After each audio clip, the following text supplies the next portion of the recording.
দিতে হবে, সব কেনাকাটা করলো, নিজের জন্যও কিনতে হবে, সব কেনাকাটা করেছে, জুতো কিনলো ব্র্যান্ডেড, জামা করলো দামি। তারপরে যুবক ছেলেদের তো ধরে রাখা যায় না, দোকানে গিয়ে বলছে এই নতুন মাল কি এসেছে সেটা বার কর। দোকানদার দেখাচ্ছে পছন্দ হয় না একটাও, দোকান তছনছ করে ফেলাচ্ছে, সব দামি দামি বুট জুতো, দামি দামি বেল, দামি ঘড়ি, দামি চশমা ইত্যাদি কিনলো। সর্বশেষে টুপির দোকানে গিয়ে দোকানদার বলছে একটা টুপি দেখাও। দোকানদার একটা টুপি দেখে বলে কত, বলে 300। বলে পাকামো করতেছ নাকি, টুপির দাম 300 টাকা, 30 টাকার টুপি বার কর। ও জুতো কিনে নিয়েছে 1200 টাকা, আর 30 টাকার টুপি খোঁজ করতেছে। এই মুসলমান আমরা, ঠিক বলছি না? ভুল জোরে বলে। 1200 টাকার জুতো আজকে কিনবেন, কাল ছিঁড়ে যেতে পারে। টুপির দোকানে গিয়ে 300 টাকার টুপির দাম শুনলে ভয় করে। 30 টাকার টুপি নিয়ে 30 টাকার টুপি সেইটা দে, সেইটা বার কর, সেটা নিয়ে বাড়ি যাও। তাহলে পায়ে থাকবে 1200 টাকা আর মাথায় থাকবে সুন্নত 30 টাকা। এই তো আমরা মুসলমান, বুঝতে পারি? আমার বাবাজিরা ভাইয়েরা, অনেক বাড়িতে নামাজের মসল্লার সংকট। ইমাম সাহেব সবে বাড়াতে বাড়িতে বাড়িতে পড়তে গেছে, অনেক শিক্ষিত একটা পাশে বাড়ি থেকে নামাজের পার্টি নেই, ইমাম সাহেব পড়তে এসে বাড়িতে পার্টি নেই। কি মুসলমান বাড়িতে নামাজের পার্টি নেই, এমন বাড়িও আছে। আপনাদের গ্রামে সব আছে, অসুবিধা নেই। তো একটু কিনবেন যখন, আগে ভাববেন কি কিনতেছি।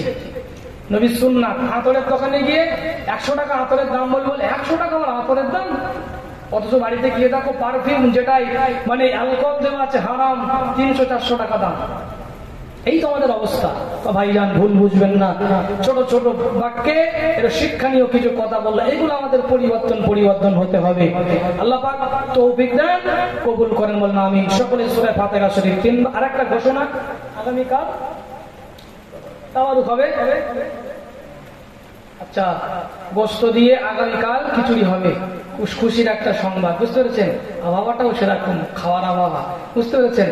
গোস্ত দিয়ে খিচুড়ি হবে। তো আপনারা সঙ্গে করে কিছু নগদে কিছু পয়সা নিয়ে আসবেন, দান ওঠানো হবে শেষের দিনে। আপনারা দিয়েছেন বলেই সুন্দর করে সেজে উঠেছে।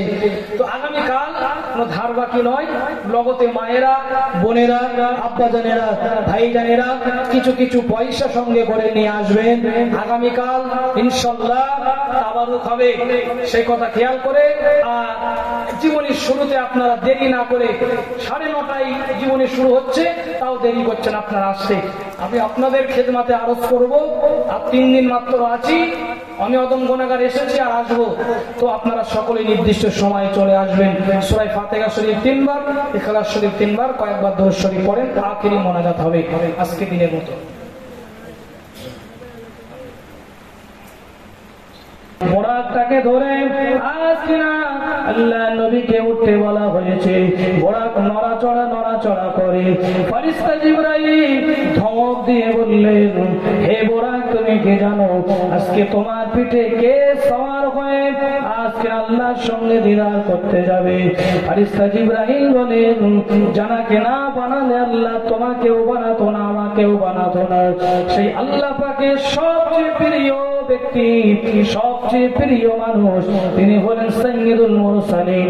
আজকে তোমার পিঠে সওয়ার হয়ে আল্লাহ দিদারে যাবে। বোরাক সঙ্গে সঙ্গে আজকে না নিরাপত্তা পালন করে নিল। কিতাবের ভিতরে পাওয়া যায় এই জায়গায়, এই তথ্যটা কোনোদিন শুনেছেন কিনা জানি না।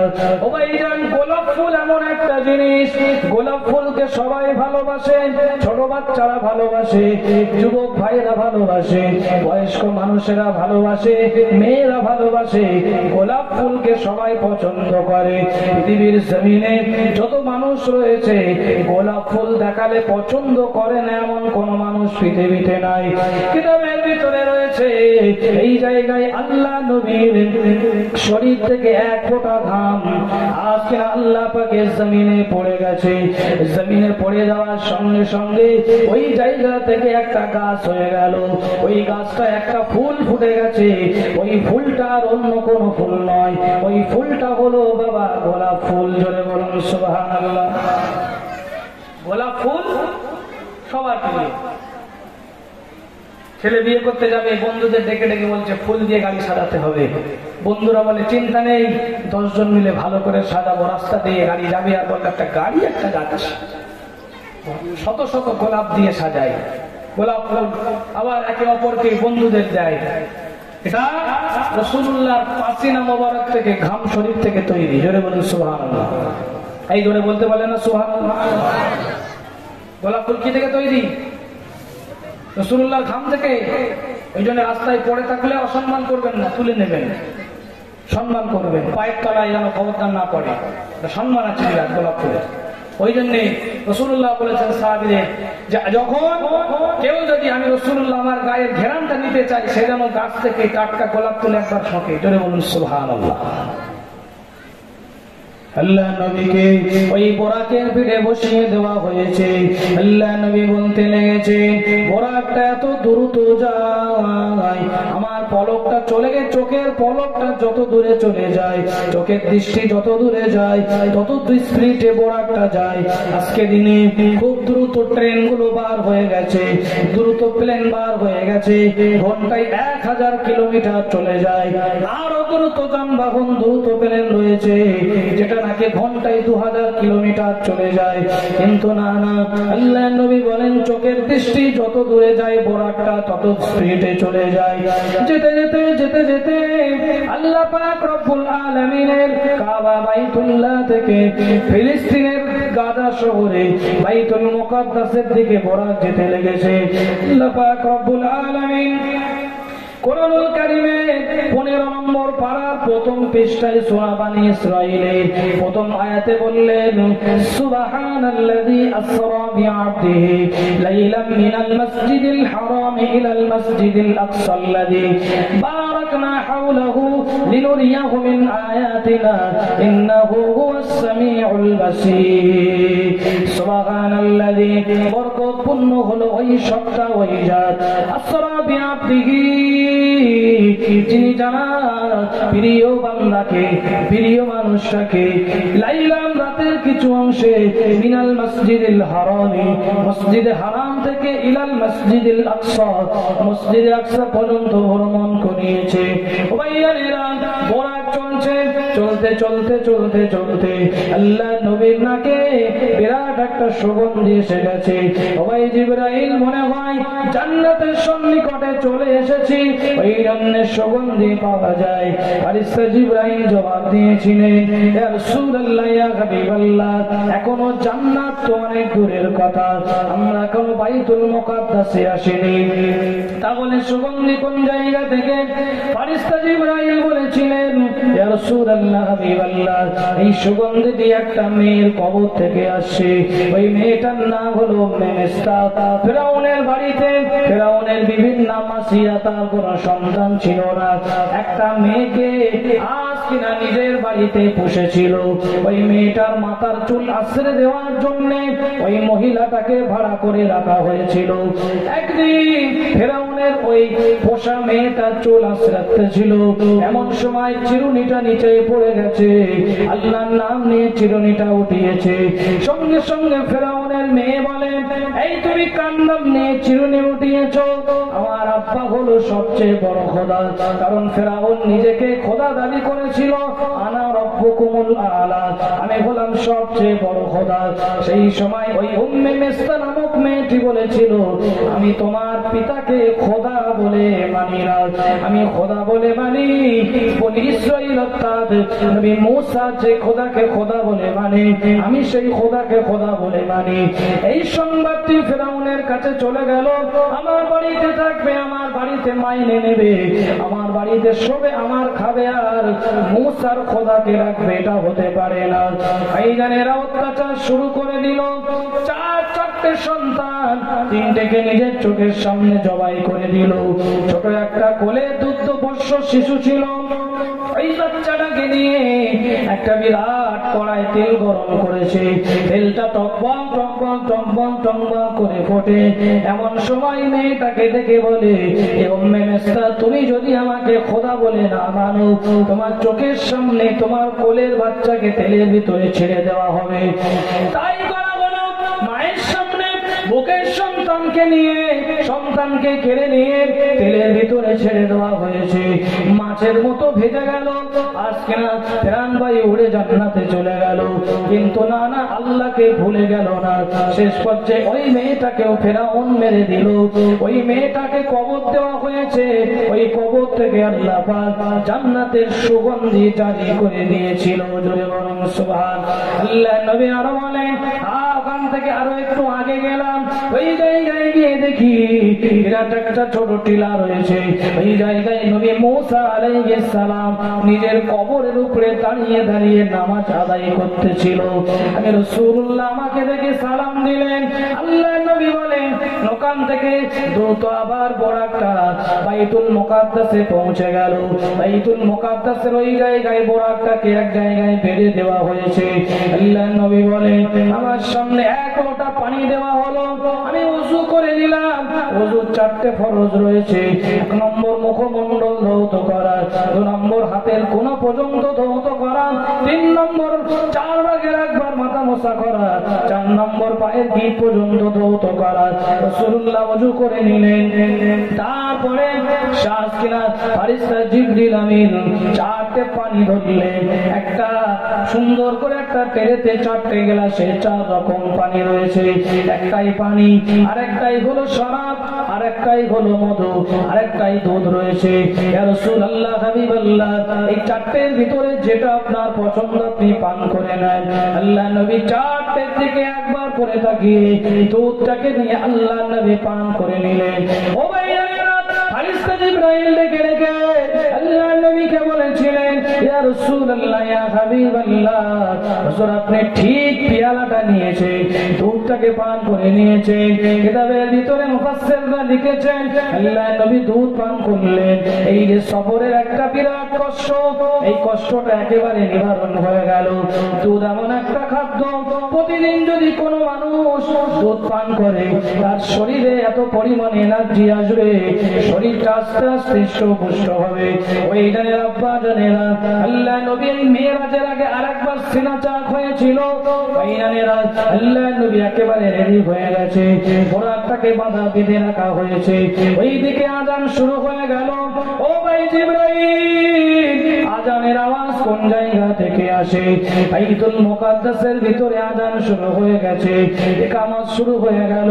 ইয়া রাসূলুল্লাহ, ইয়া হাবিবাল্লাহ, আজকে দিনে আপনার পিছনে নামাজ পড়ার জন্য নবী আদম আলাইহিস সালাম থেকে নিয়ে ঈসা রূহুল্লাহ পর্যন্ত যত পয়গম্বর দুনিয়া জমিনে এসেছে, সমস্ত পয়গম্বরেরা শুধু নয়, ইমামে মোল্লা আলী কারি রহমাতুল্লাহ আলাইহি তিনি মিশকাত শরীফের সূরা লিখেছেন, মিরকাতুল মাফাতি ফি শারহি মিশকাতুল মাসাবি। ভাইজান, আরবিতে অনেক বড় কিতাব, এই কিতাব মুতালা না করলে মিশকাত ভালো করে বোঝা যায় না। ইমামে মোল্লা আলী কারি হানাফি মাযহাবের বড় আলেম ছিলেন, তিনি ব্যাখ্যা করেন, তিনি মিরকাতের ভিতরে লিখেছেন, আল্লাহ নবীকে বলা হয়েছে, ফারিস্তা জিবরাইল বললেন আপনি ইমামতি করবেন। সবাই জায়গা সামন করে খালি করে দিয়েছে। আল্লাহ নবী গিয়ে ইমামতির জায়গায় দাঁড়িয়ে গিয়েছে। ইকামত শেষ হয়ে গেল। আল্লাহ নবী 2 রাকাত নামাজ আদায় করলেন। কোন মুফাসসির মুহাদ্দিসরা বলেছেন, এই নামাজটা ছিল সালাতুস সফরের নামাজ। আবার কোন মুহাদ্দিসরা বলেছেন, এই নামাজটা ছিল দুখুলুল মসজিদের নামাজ। ভাইজান, ইমাম মোল্লা আলী কারি আরো লিখেছেন, আল্লাহ নবী 2 রাকাত করে 4 রাকাত নামাজ পড়িয়েছিলেন। 2 রাকাত যাওয়ার সময় এটা ছিল দুখুলুল মসজিদের নামাজ। আবার 2 রাকাত মেরাজ শেষে, মেরাজ কমপ্লিট হয়ে গিয়ে বাইতুল মুকাদ্দাসে আবার 2 রাকাত নামাজ পড়িয়েছিলেন। এটা হলো রাসূলুল্লাহ আল বিদায় নামাজ। পৃথিবীর জমিনে এত সুন্দর নামাজ আর দ্বিতীয় কোনদিন হয়নি। যেই নামাজের ইমাম হলেন খোদ রাসূলে পাক, আর সেই নামাজের মুক্তাদি হলো সমস্ত নবী এবং ফারিস্তারা। জোরে বলুন সুবহানাল্লাহ। পিছনে হযরত থানভী রহমাতুল্লাহ আলাইহি তিনি নসরুদ্দীন বলে একটা কিতাব লিখেছেন উর্দু ভাষায়। ওই কিতাবের ভিতরে লিখেছেন, শুধু নবী পয়গম্বররা নয়, অসংখ্য ফারিস্তারাও ছিলেন রাসূলুল্লাহর পিছনে নামাজ আদায় করার জন্য। নামাজ আদায় করা হয়ে গেল, বোরাকটাকে ওই জায়গায় বেঁধে নিয়ে আর সুন্দর একটা যানবাহন আনা হয়েছে। ওই যানবাহনটার নাম হলো রফরফ। ওই রফরফ নামক যানবাহনে আল্লাহ নবীকে বসিয়ে ফেরেশতা জিবরাইল আলাইহিস সালাম এবারে উপরের দিকে উঠতে লেগেছে। বাবা উপরের দিকে ঊর্ধ্বগামী হয়েছে। আজকে না বাইতুল্লাহ থেকে বাইতুল মুকাদ্দাস, এটা এই সফরটাকে ইসরা বলা হয়, আর বাইতুল মুকাদ্দাস থেকে উপরে ওটাকে মিরাজ বলা হয়। ভাইজান রফরফে করে আল্লাহ নবীকে এবারে উপরের দিকে নিয়ে যাচ্ছে। প্রথম আসমানের দরজায় পৌঁছে গেছে। বাইতুল মুকাদ্দাস ঠিক উপরে আসমানের দরজা রয়েছে। যত ফেরেশতারা আসমান থেকে জমিনে আসে সব ওই দরজা অতিক্রম করে আসতে হয়। সহজ নয়। যেমন আমরা ঘরেতে যখন ছাদ দিই, একটা সিঁড়ি রাখি ছাদে ওঠার জন্য, বুঝতে পেরেছেন? তো ঠিক তদ্রূপ আল্লাহ পাক সাতটা আসমান বানিয়েছেন, একটা করেই দরজা আসমানে। কটা? একটা। সে দরজাটা বাইতুল মুকাদ্দাসের ঠিক সোজা। কাবা বাইতুল্লাহ সোজা সুজি সপ্তম আসমানে একটা কাবা আছে, বাইতুল মামুর, ফেরেশতাদের কাবা, ফেরেশতাদের মসজিদ। কিন্তু আসমানে যাওয়ার দরজা হলো বাইতুল মুকাদ্দাস সুন্নাহ। আর শুধু আসমানের দরজা নয়, দরজার গেটম্যান ফেরেশতারও আছে।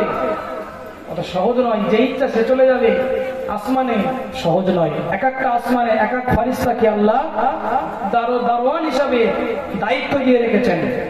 বিনা অনুমতিতে আসতে পারবে না, বিনা অনুমতিতে যেতে পারবে না।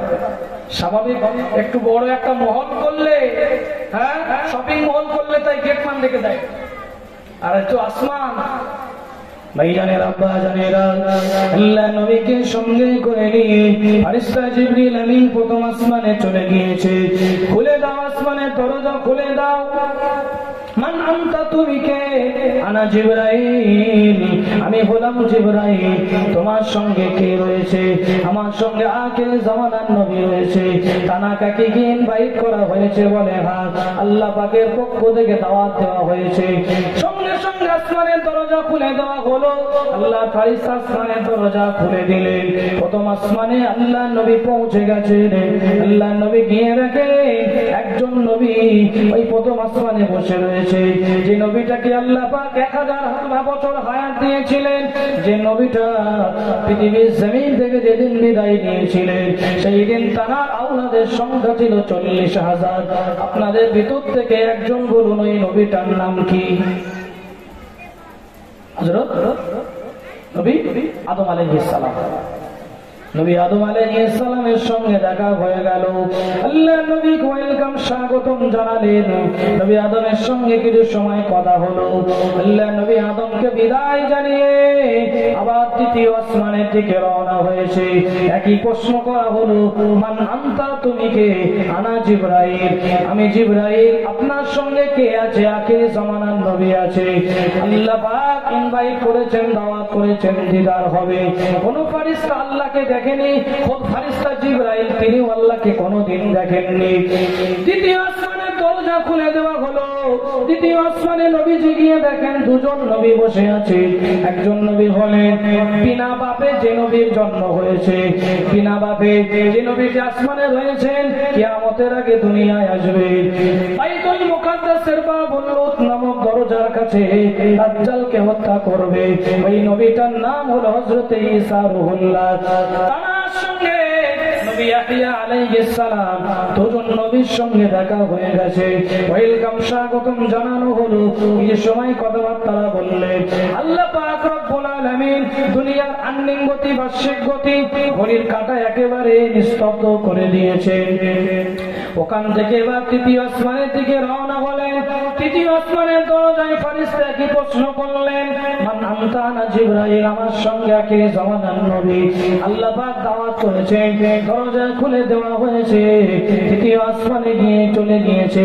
তৃতীয় আসমানে গিয়ে একজন নবীর সঙ্গে দেখা হয়েছে, যেই নবীটাকে ছোটবেলায় তার ভাইয়েরা কুয়ার ভিতরে ফেলে দিয়েছিল। যেই নবীটার চেহারা দেখে মিশরের 40 জন সম্ভ্রান্ত সুন্দরী, অপরিব সুন্দরী নারী তারা নিজেদের আঙুলগুলো কেটে দিয়েছিল। কোরআনে সেই কথা বলা হয়েছে, অকত্তানা আইদিয়াহুন্না, তারা নিজেদের আঙুল কেটে বলেছিল, কুলনা হাশা লিল্লাহি মা হাযা বাশারা ইন হাযা ইল্লা মালাকুন কারীম। কোরআনুল কারীমের 12 পারার 18 পৃষ্ঠায় সূরা ইউসুফ আয়াতটা এসেছে। তারা বলেছিল এটা কোনো মানুষ নয়, এটা হলো আল্লাহ পাকের ফেরেশতা। সেই নবীটার নাম একবার আপনারা একজন বলুন। আলহামদুলিল্লাহ, নবী ইউসুফ আলাইহিস সালাম এত রূপ আল্লাহ দিয়েছে, সুন্দর দেখতে। আল্লাহ নবী হযরত ইউসুফ আলাইহিস সালামের সঙ্গে দেখা হয়ে গেল।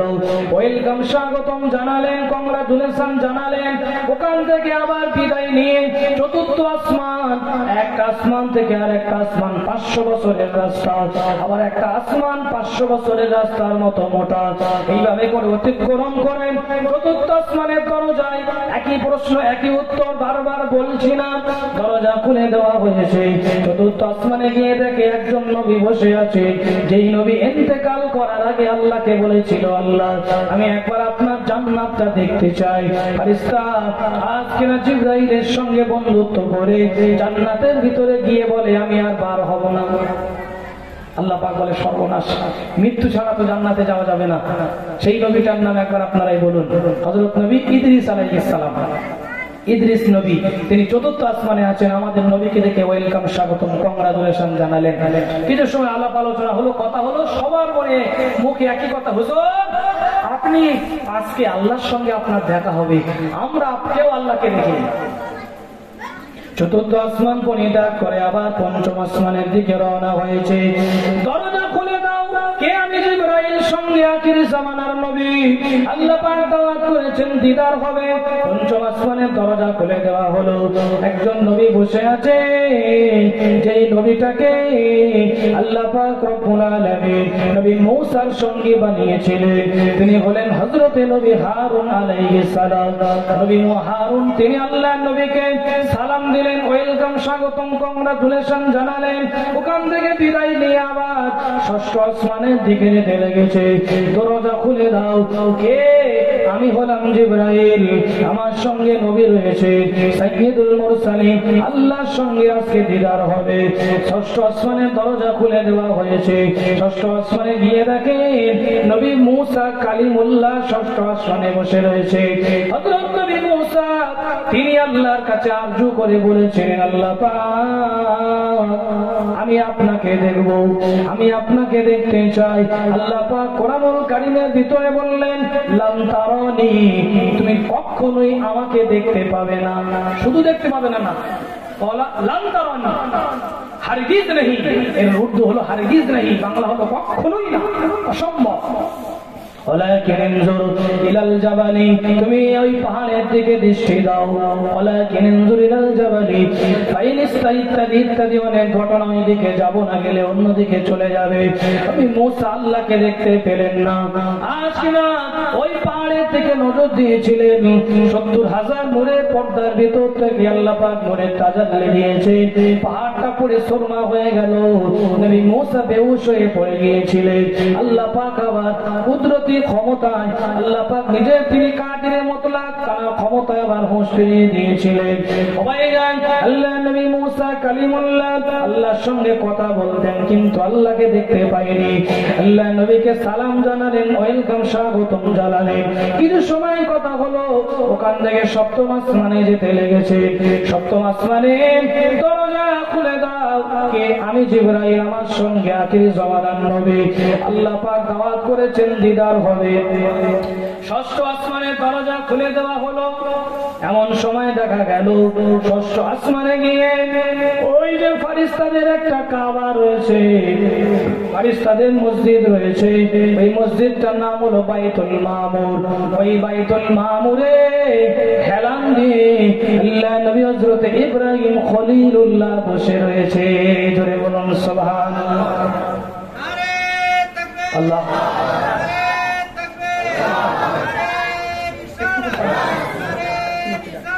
ইয়া রাসূলুল্লাহ, জিন্দাবাদ।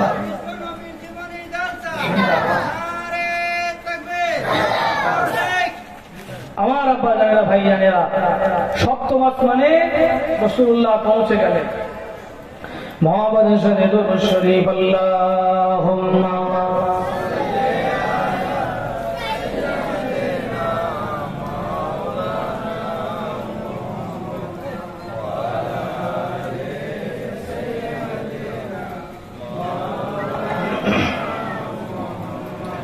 একবার পড়েন আল্লাহুম্মা সাল্লি আলা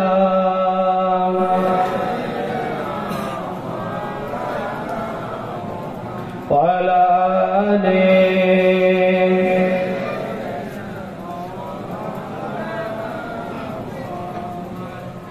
মধুমাখা নাম নিয়ে তুমি আসিলে ধরায় নবী আমার হাসলে পরে আরশ খুশি হয় মধুমাখা নাম নিয়ে তুমি আসিলে ধরায় নবী আমার হাসলে পরে আরশ খুশি হয়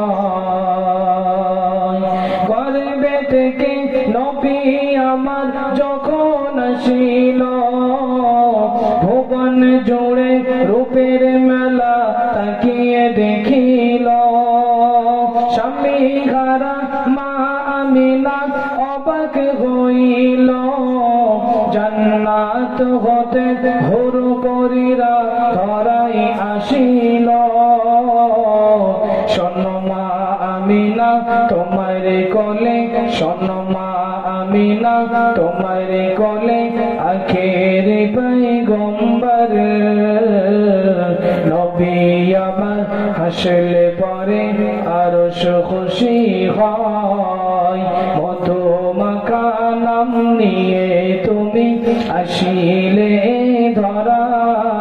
ধরায় নবী আমার হাসলে পরে আরশ খুশি হয় নবী আমার শুয়ে শুয়ে আকাশে তাকায় ফারিস্তারা দলে দলে সালাম জানায় নবী আমার মিষ্টি হেসে মুখটি যে লুকায় স্বামী হারা মা আমিনা দেখে ছেলের খুশি যে মানায় আরশ খুশি খোদা রাজি আরশ খুশি খোদা রাজি দেখে নবীর খেলা নবী আমার হাসলে পরে আরশ খুশি হয় না গো না ভুলতে পারি না আমার আব্বা জানেরা ভাই জানেরা সপ্তম আসমানে আল্লাহর হাবিব গিয়ে দেখেন বাইতুল মামুরে হেলান দিয়ে নবী ইব্রাহিম খলিলুল্লাহ বসে আছেন নবী ইব্রাহিম খলিলুল্লাহ শরীর স্পর্শ করে নূরে মুহাম্মাদি দুনিয়া এসেছে আমার ভাইজানেরা ওয়েলকাম স্বাগতম জানানো হলো আল্লাহর ফেরেশতারা বাইতুল মামুরকে তওয়াফ করে ৭০,০০০ ফেরেশতা সকালে ৭০,০০০ সন্ধ্যায় যাদের একবার ডিউটি আসে একবার যারা তওয়াফ করে কিয়ামত পর্যন্ত দ্বিতীয়বার সুযোগ পাবে না আল্লাহ পাক তারে কত কোটি কোটি কোটি কোটি মিলিয়ন বিলিয়ন অক্টোলিয়ন আল্লাহ পাক ফেরেশতা তৈরি করেছেন একমাত্র আল্লাহ পাকই ভালো জানেন আমার আব্বা জানেনা ভাই জানেরা কিতাবের ভিতরে পাওয়া যায় আল্লাহ নবী ওখান থেকে বারে যেতে লেগেছে আল্লাহ নবীকে সঙ্গে করে নিয়ে ফেরেশতা হযরত জিবরিল আমিন আলাইহিস সালাম সিদরাতুল মুনতাহার ওখানে চলে গেছে সিদরাতুল মুনতাহার ওখানে গিয়ে আল্লাহ নবী লক্ষ্য করলেন আজকে সিদরাতুল মুনতাহায় বড় বড় বড় বড় পাতা রয়েছে সিদরাতুল মুনতাহা হলো একটা বড় গাছ ওটা হলো একটা বর্ডার ওই বর্ডারের অন্য ওই উপর দিকে আল্লাহর কোনো ফেরেশতা যেতে পারবে না কেউ যেতে পারবে না অন্য ওই দিকে গেলে আল্লাহ নূরের তাজাল্লিতে সবাই ঝলসে যাবে ওই সিদরাতুল মুনতাহায় যে গাছগুলো ওই গাছের যে পাতাগুলো রয়েছে ওই পাতাগুলো একটা একটা হাতির কানের মতো কিতাবের ভিতরে আছে ওই কানের মতো বড় বড় একটা একটা পাতা ওই পাতায় আপনার নাম আপনার পিতার নাম লেখা আছে আপনার মৃত্যুর 40 দিন আগে ওই পাতাটা ঝরে যাবে ফেরেশতা আজরাইল আলাইহিস সালামের সামনে ওই পাতাটা পড়ে যাবে আল্লাহ নবী লক্ষ্য করে দেখেন ওই সিদরাতুল মুনতাহা কোটি কোটি পাতার ভিতরে দুটো পাতা জল করে জ্বলে। ও ভাই জিবরাইল, এই পাতা দুটোই কার নাম লেখা রয়েছে? এত কোটি কোটি পাতার ভিতরে দুটো পাতা কেন জ্বলে? ইয়া রাসূলুল্লাহ, হাবিবাল্লাহ, আল্লাহ পাকের নবী হুজুর, আপনার কন্যা ফাতেমাতুজ জোহরা দুটো সন্তান আল্লাহ দেবেন। একটার নাম হবে হাসান, আরেকটার নাম হবে হুসাইন। ওই দুজন হবে জান্নাতের সর্দার। আল হাসান ওয়াল হুসাইন সাইয়্যিদা শাবাবি আহলিল জান্নাত। হাসান হোসেন হলেন জান্নাতের সর্দার। তাদের নাম আল্লাহ পাক সিদরাতুল মুনতাহায় জানিয়ে রেখেছেন। বরং সুবহানাল্লাহ। আল্লাহ নবী ফেরেশতা জিবরাইলকে বললেন, আগে চলো। ফেরেশতা জিবরাইল আল্লাহ নবীকে ডেকে ডেকে বলে, ইয়া রাসূলুল্লাহ, হাবিবাল্লাহ, ইয়া রাসূলুল্লাহ, হাবিবাল্লাহ, আল্লাহ পাকের নবী হুজুর কান থেকে এক কদম আগে আজ যাওয়ার আমার হুকুম নেই। এক কদম আগে গেলে আল্লাহ পাকের নূরের তাজাল্লিতে পুড়ে সব আমার 600 ডানা সব পুড়ে যাবে।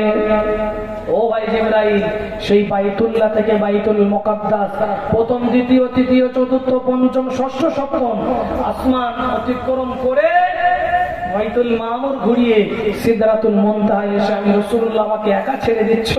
আমি এখান থেকে চিনি না, জানি না, কি করে যাব? হুজুর, এখান থেকে এক কদম আগে গেলে আমার 600 ডানা সব পুড়ে যাবে, আমার যাওয়ার হুকুম নেই। আমার ভাইয়ানেরা, আম্মা জানেরা, বোনেরা, আল্লাহ নবী ওখান থেকে যেতে লেগেছে। আল্লাহ নবী একটা একটা করে নূরের পর্দা ভেদ করে যেতে লেগেছেন। আর কেউ নেই সঙ্গে, একা, সঙ্গে কেউ নেই। ফেরেশতা জিবরাইল হাত ছেড়ে দিয়েছে, এবার আপনি একা যান।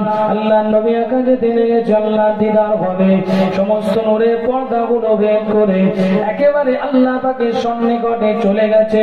কোরআনুল কারীমের 27 নম্বর পারায় সূরা নাজমের ভিতরে আছে, সুম্মা দানা ফাতাদাল্লাহ ফাকানা কাবা কাউসাইনি আও আদনা।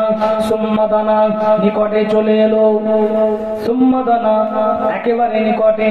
তারপরে ফাকানা কাবা কাউসাইনি আও আদনা, এত কাছে চলে এলো, দুটো তীরের কামানের নিকট, মানে একেবারে কাছে চলে এলো। আল্লাহ পাক, আল্লাহ পাক রয়েছেন, হাবিবুল্লাহ রয়েছেন, কেউ নেই, কেউ নেই। দুজনার ভিতরে কথোপকথন হবে, দুজনার ভিতরে দিদার হবে। আল্লাহ পাক নবীকে দেখেন, রাসূলুল্লাহ নিজের চাক্ষুষ চক্ষু মোবারক দিয়ে আল্লাহ পাককে দেখেছেন। বলুন সুবহানাল্লাহ। ও ভাইজানেরা, বাজানেরা, আল্লাহ নবী আল্লাহ পাকের দিদার হয়ে গেল। ঠিক সেই সময় আল্লাহ পাক রব্বুল আলামিন আল্লাহ নবীকে দেখে দেখে বলেছিলেন, ইয়া রাসূলুল্লাহ, ইয়া আমার হাবিব, আপনি আমার কাছে এসেছেন, আপনি উম্মতের পক্ষ থেকে কি নিয়ে এসেছেন? আপনি কি নিয়ে এসেছেন?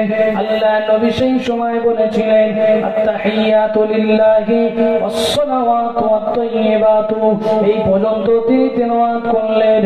সঙ্গে সঙ্গে আল্লাহ পাক রব্বুল আলামিন বললেন, আসসালামু আলাইকা আইয়ুহান নাবিয়্যু ওয়া রাহমাতুল্লাহি ওয়া বারাকাতুহু, রাহমাতুল্লাহি ওয়া বারাকাতুহু।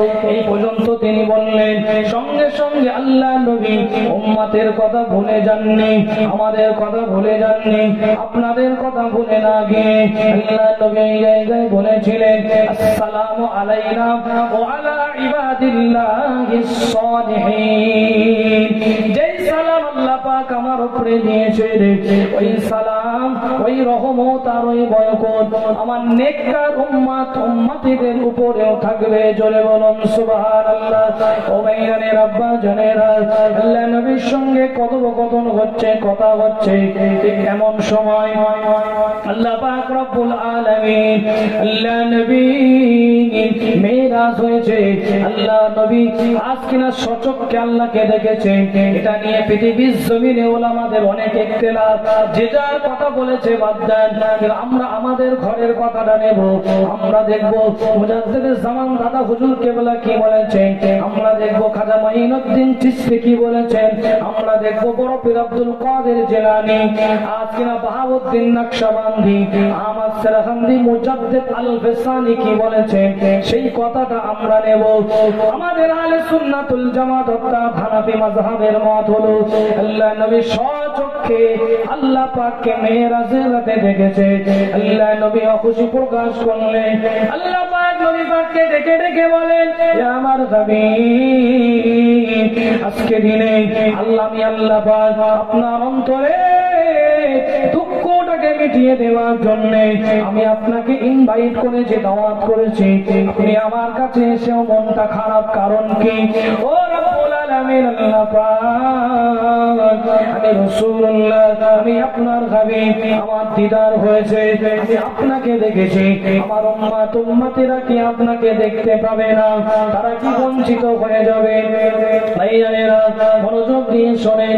আল্লাহ পাক ঠিক সেই সময় হাবিবুল্লাহকে ডেকে ডেকে বলেছিলেন, আমার প্রিয় হাবিব, আপনার উম্মতদের জন্য 50 ওয়াক্ত নামাজ দিলাম। 50 ওয়াক্ত নামাজ। তারা যখন নামাজে দাঁড়াবে, আমি আল্লাহ আমার সামনে দাঁড়াবে। তারা যখন নামাজ পড়তে দাঁড়াবে, তারা যেন মনে মনে এই কথা চিন্তা করে, নিজের চোখে আল্লাহকে দেখতে পাচ্ছি। তারা যদি এই চিন্তা করতে না পারে, তারা যেন এই কথাটা মনে করে, আল্লাহ আমাকে দেখছেন। জোরে বলুন সুবহানাল্লাহ। আনতা আবুদাল্লাহ কাআন্নাকা তারাহু ফাইন লাম তাকুন তারাহু ফাইন্নাহু ইয়ারাকা। হাদিস শরীফে, বুখারী শরীফে, মুসলিম শরীফে মুত্তাফাকুন আলাইহি হাদিস। মিশকাতের ভিতরে হাদিসটা এসেছে। হাদিসে জিবরাইল তার অংশ মাল ইহসান, ইহসান কাকে বলে?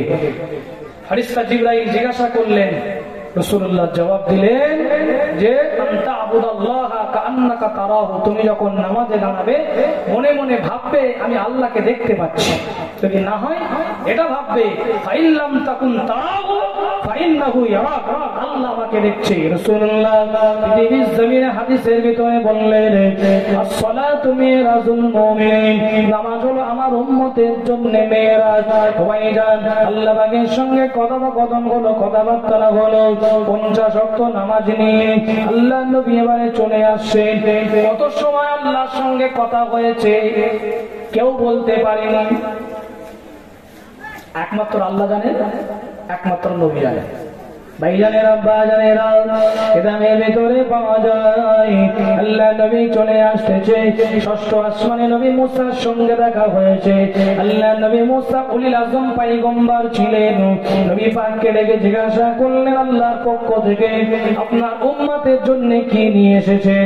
রাসূলুল্লাহ বললেন, 50 ওয়াক্ত নামাজ আল্লাহ তওফা দিয়েছে।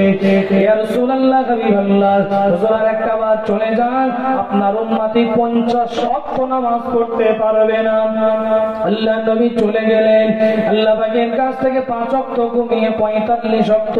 নবী মুসা বললেন, আবার যান। এইভাবে করে 9 বার নবী মুসার কথা শুনে আল্লাহ পাক রব্বুল আলামিনের কাছে 50 ওয়াক্তের নামাজ কমিয়ে আল্লাহর পক্ষ থেকে 5 ওয়াক্ত নামাজ নিয়ে আসতেছে। হযরত নবী মুসা বললেন, ইয়া রাসূলুল্লাহ, হাবিবাল্লাহ, হুজুর আপনি আরেকটা বার যান। আল্লাহ নবী বললেন, এবার আমার লজ্জা হয়। 9 বার গিয়ে 45 ওয়াক্ত কমিয়ে এবার মাত্র 5 ওয়াক্ত নিয়ে আসতেছি।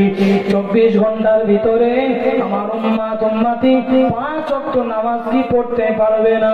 ভাইরা বাজানেরা, আল্লাহ পাক রব্বুল আলামিন বলে দিয়েছে, হে আমার হাবিব, আপনার উম্মতিরা সঠিকভাবে যদি 5 ওয়াক্ত নামাজ আদায় করে, আমি রব্বুল আলামিন তাদের আমলনামায় 50 ওয়াক্ত নামাজের নেকিটা লিখে দেব। জোরে বললেন না সুবহানাল্লাহ? অফার আমাদের জন্য, কিন্তু আমরা কেন নামাজ পড়ি না? সব করবো, নামাজ পড়বো। নামাজ পড়তে জানিস? বলে হ্যাঁ। নামাজ না পড়লে গুনাহ হয় জানিস? বলে হ্যাঁ। বলে চল, চুপ করবে। আর একবার বলে, এই যাদিন যা, বড় নামাজই হয়েছে, দু একটু নামাজ পড়ে বলে সবসময় ডেকে ডেকে নামাজ পড়তে পারে। নামাজ পড়ি না পড়ি তার কি ইমান ঠিক আছে? ইমান আমার ঠিক আছে, বলে না? বলে না? ঘোড়ার কচু আছে তোমার ইমান, তোমার নামাজ নেই, তুমি নামাজ পড়ো না, তোর কিসের ইমান? আমার ভাই জানে না, কোনো কথা নেই, আলোচনা করছি, বিঘ্ন ঘটাবেন না, বসে। যদি কথা বলতে হয় মাইক আসছে, এখন বক্তা আমি, শ্রোতা আপনারা, আপনাদের শুনতে হবে, মাঝখানে কোনো কথা বললে সমস্যা হয়ে যাবে, বুঝতে পারছেন? আমার ভাই জানেরা, আব্বা জানেরা, সবাই জানে, এখানে যারা আছেন লাইভে, যারা ওয়াজ শুনছেন, মায়েরা আছেন, বাড়িতে আছেন, সবাই জানে নামাজ ফরজ। যে পড়লো না পড়লো ব্যক্তিগত ব্যাপার, তার সাজা আল্লাহ দেবে, আর যে পড়বে তার বদলা, তার জাযা আল্লাহ দেবে। এখানে ধরে ধরে ধরে ধরে নামাজি বানানো কার দায়িত্ব নেই, বুঝতে পারেননি? আমাদের আলেম মানুষ, আমাদের বলা দায়িত্ব, আমরা বলবো। আল্লাহ পাক দায়িত্ব দিয়েছেন, দায়িত্ব পালন করতে হবে, আমরা বলছি। নামাজ হলো মানে উম্মতে মুহাম্মাদীর মেরাজ। আমার ভাইজানেরা, আব্বা জানেরা, 5 ওয়াক্ত নামাজ নিয়ে আল্লাহ নবী দুনিয়া এমন করে চলে আসতেছেন। আল্লাহ পাক রব্বুল আলামিন ফেরেশতা জিবরাইলকে ডেকে ডেকে বললেন, ও আমার ফেরেশতা জিবরাইল, আমার হাবিবকে গিয়ে জান্নাত জাহান্নামটা দেখিয়ে দেন। আমার হাবিব এতদিন শুনেছে আল্লাহ পাক জান্নাত তৈরি করেছেন, আল্লাহ পাক জাহান্নাম তৈরি করেছেন, এবার চাক্ষুষ নিজের চোখে একটু দেখিয়ে নিয়ে আসেন। ও ভাইজানেরা, আল্লাহ নবীকে সঙ্গে করে নিয়ে ফেরেশতা হযরত জিবরিল আমিন আলাইহিস সালাম জান্নাতটা পরিদর্শন করালেন। আল্লাহ নবী জান্নাত দেখে খুশি হয়ে গেলেন। আল্লাহ নবীকে এবারে সঙ্গে করে নিয়ে জাহান্নাম পরিদর্শন করতে নিয়ে গেছেন। অনেক লম্বা আলোচনা, কয়েকটা বলি। আল্লাহ নবী এক রাস্তা দিয়ে যাচ্ছে, যেতে যেতে লক্ষ্য করে দেখে একদল মানুষ, তাদের পেটগুলো, ভুঁড়িগুলো খুব বড় বড়, এত পরিমাণে পেট বড়, শুয়ে পড়েছে, উঠতে পারে না। তাদের পেটের ভিতরে সাপ আর বিছে গুলো কামড় দেয়, চলা যন্ত্রণা সহ্য করতে না পেরে চিৎকার দেয়। আল্লাহ নবী জিজ্ঞাসা করেন, ইয়া কি জিবরাইল, মান হাউলাই, এরা কেন, এদের অবস্থা এমন কেন? আল্লাহ নবীকে ফেরেশতা জিবরাইল বলেছিলেন, এরা হলো সুদখোর, পৃথিবীর জমিনে সুদ খেয়েছে। আল্লাহ পাক কোরআনে সুদকে হারাম করেছেন, ওয়া হাল্লাল্লাহুল বাই'a ওয়া হাররামার রিবা, আল্লাহ ব্যবসাকে হালাল করেছে, সুদকে হারাম করেছে। আল্লাহ পাক কোরআনে বলেছেন, ইয়া আইয়ুহাল্লাযীনা আমানুত্তাকুল্লাহা ওয়া যারু মা বাকিয়া মিনার রিবা ইন কুনতুম মুমিনিন। হে ঈমানদার মুসলমানেরা, তোমরা যদি মুমিন হও সুদ খাওয়া ছেড়ে দাও, আর যদি সুদ খাওয়া না ছাড়ো, আমি আল্লাহ বলছি ফাইল্লাম তাফআলু, তোমরা যদি সুদটা না ছেড়ে দাও, ফাসানু বিহারবিম মিনাল্লাহি ওয়া রাসূলিহি, কিয়ামতের মহাময়দানে আমি আল্লাহ এবং আমার রাসূলের সঙ্গে যুদ্ধ করার জন্য তৈরি হয়ে চলে এসো। ছোট মহদেবপুর কবিরাজ পাড়ার মানুষ আপনারা, আপনাদের ভিতরে কেউ আছেন কিয়ামতের দিনে আল্লাহ আল্লাহ রাসূলের সঙ্গে যুদ্ধ করবেন? একটু হাত তোলেন, পারবেন তো? কিয়ামতের দিনে আল্লাহ আল্লাহ রাসূলের সঙ্গে যুদ্ধ করবো। যদি বলেন পারবো না, তাহলে বলবো সুদ খান কেন? চুপ করবে। আগে ছেলেরা খেতে, এখন মেয়েরা সব খায়। কি সব বন্ধন, মহিলা সমিতি ইত্যাদি ইত্যাদি আপনাদের দিকে আছে? আস্তাগফিরুল্লাহ। গ্রামে আসবে, বুঝতে পারছেন? বলবো একটু বলবো, হ্যাঁ। এখন গ্রামে আসবে, অফিসার আসবে, স্যার, আমি স্যার বলি, আমি সার বলি, সার এসে আগে গ্রামটা ঘুরবে, ঘুরে একটা দাগরপানা মহিলা দেখবে, যা সব থেকে দেখতে ভালো, পরিষ্কার, তার সঙ্গে ব্যাপারটা খুলে বলবে, বলে তোর সেক্রেটারি করবে, আর একজনকে সভাপতি করতে পারে। আমার কি হবে, তোর বসে, তোমার বসে বসে 12,000 টাকা মাইনে মাসে। তাহলে আমার স্বামীর সঙ্গে আলোচনা করি, স্বামীটা বাড়িয়ে শুধু হিজড়ে, ও খাটাখটি করতে পারে না, বেটো বাড়িয়ে, তাহলে এই ব্যাপার, অফার এসেছে 12,000 টাকা মাইনে, কি করতে হবে? শুধু একটু ডেকে ডেকে একটু সদস্য বাড়াবো, ঠিক আছে, সমস্যা নেই। তো হিজড়ে ওর বউকে সুদের সেক্রেটারি বানিয়েছে। ও আবার মানে কথা বললে আবার মুখ নেয়, আলেমদের মুখের উপরে কথা বলে, বিশ্বের পিতাদের বিরুদ্ধে কথা বলে। ওর বউ সুদের এজেন্ডা নিয়ে রেখেছে। গ্রামে আছে না নেই? আপনাদের গ্রামে মনে হয় নেই, আমাদের 24 পরগনায় সব গ্রামে গ্রাম হয়ে গেছে সুদখোর। আল্লাহ রাব্বুল আলামিন কোরআনুল কারীমের ভিতরে বলেছেন, আমি গল্প করছি না, ছেড়ে না দাও। আল্লাহ বললেন, ফাইল্লাম তাফআলু, যদি ছেড়ে না দাও, তওবা না করো, ফাযানু বিহারবিম মিন, হারবুন মানে হলো যুদ্ধ, মিনাল্লাহি ওয়া রাসূলিহি, আল্লাহ আল্লাহ রাসূলের সঙ্গে যুদ্ধ করার জন্য তৈরি হয়ে আসবে। ভাইয়ানেরা, আল্লাহ নবী লক্ষ্য করে রাখেন, তুরামিন খারিজি বুতুনিহিম, এইভাবে রিওয়ায়াতটা এসেছে, তুরামিন খারিজি বুতুনিহিম, বাইরে থেকে দেখা যাচ্ছে সাপে দংশন করছে। আল্লাহ নবী ওখান থেকে একটু দূরে চলে গেলেন। একদল মানুষ আগুন নিয়ে নিয়ে খায়। জিবরাইল মান হাউলাই, এরা কারা? আল্লাহ নবীকে জবাব দেওয়া হয়েছে, ইয়া রাসূলুল্লাহ হাবিবাল্লাহ, হুজুর এরা এতিমের মাল ফাঁকি দিয়েছে, এতিমের মালটা আত্মসাৎ করে খেয়ে নিয়েছে। কোরআনে আল্লাহ বলেছেন, ইন্নাল্লাযীনা ইয়াকুলুনা আমওয়ালাল ইয়াতামা যুলমান ইন্নামা ইয়াকুলুনা ফী বুতুনিহিম নারা ওয়া সায়াসলাউনা সাঈরা। 4 পারার 17 পৃষ্ঠায় সূরা নিসার ভিতরে আল্লাহ বলেছেন, যারা এতিমের মাল আত্মসাৎ করে খাবে তারা এতিমের মাল খায়নি, বরং তারা জাহান্নামের আগুনগুলো চিবিয়ে চিবিয়ে খেয়েছে। ইয়া রাসূলুল্লাহ এরা পৃথিবীর জমিনে এতিমের মাল আত্মসাৎ করে নিয়েছিল। ওখান থেকে একটু আগে গিয়ে একদল মানুষকে দেখা গেল, তারা সব সময় গলায় দড়ি নিয়ে ঝুলে পড়ে। কি ব্যাপার? জিবরাইল মান হাউলাই, ইয়া রাসূলুল্লাহ এরা বলেন পৃথিবীর জমিনে গলায় দড়ি দিয়ে আত্মহত্যা করেছে, এদের শাস্তি এইভাবেই হবে। ওখান থেকে একটু দূরে রাসূলুল্লাহকে দেখানো হলো একদল মানুষ শুধু বিষ পান করে। জিবরাইল মান হাউলাই এলাকারা ফেরেশতা জিবরাইল বললেন, ইয়া রাসূলুল্লাহ এরা পৃথিবীর জমিনে বিষ পান করে নিজেদের আত্মহত্যা করেছে, ওই জন্য এই শাস্তি আল্লাহ এদের জন্য বরাদ্দ করে রেখেছেন। এভাবে করে বিভিন্ন জাহান্নামের শাস্তিগুলো রাসূলুল্লাহকে দেখানো হয়েছে। আল্লাহ নবী ওই রাতে সমস্ত আসমানগুলো ঘুরে আল্লাহর সঙ্গে দিদার করে 5 ওয়াক্ত নামাজ সঙ্গে নিয়ে জান্নাত জাহান্নাম নিজের চোখে দেখে আজকের সুবহে সা দেখে আল্লাহ নবী কাবা বাইতুল্লাহ এসে হাজির হয়ে গেছে। জোরে বলুন সুবহানাল্লাহ। মুহাম্মদের সাথে দরুদ শরীফ আল্লাহুম্মা সাল্লি আলা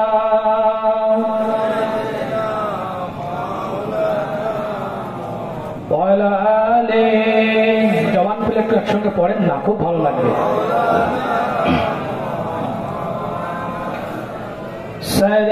सरकार जानते हैं, सरकार जानते हैं, सरकार जानते हैं, सरकार जानते हैं।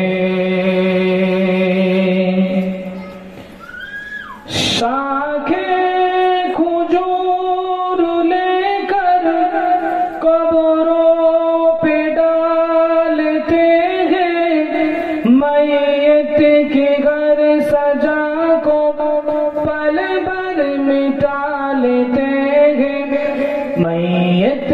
किसी जगह का उसका है माजरा क्या,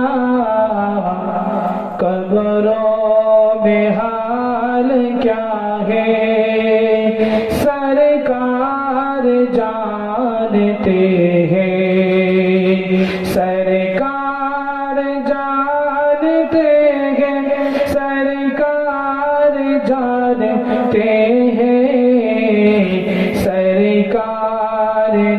जानते हैं, सरकार जानते हैं। मेराज की सफर है सरकार जा रहे हैं, लामुकाम पहुँच कर तशरीफ ला रहे हैं। मेराज की हकीकत ईमान है, वरना पर्दे में क्या रखा है, सरकार जानते हैं। सिदरा से लेके आगे जिब्रील साथ छोड़े, मुझको न कुछ पता है, कहते हाथ जोड़े। सुभान अल्लाह। सिदरा से लेके आगे जिब्रील साथ छोड़े, मुझको न कुछ पता है, कहते हाथ जोड़े। सिदरा से आगे क्या है, सिदरा से आगे क्या है, ओ सरकार जानते सरकार जानते हैं, सरकार जानते हैं। अल्लाहुम्मा उच्च आवाज है, उच्च आवाज है।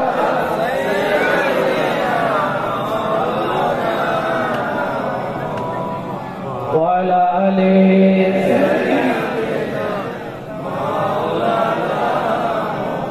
আমার বাবাজিরা ভাইরা, রাসূলুল্লাহ 5 ওয়াক্ত নামাজ নিয়ে সর্বপ্রথমে ফরজ ফজরের 4 রাকাত নামাজ তিনি আদায় করলেন কাবা বাইতুল্লাহ। এর আগে এইভাবে 5 ওয়াক্ত নামাজ ছিল না।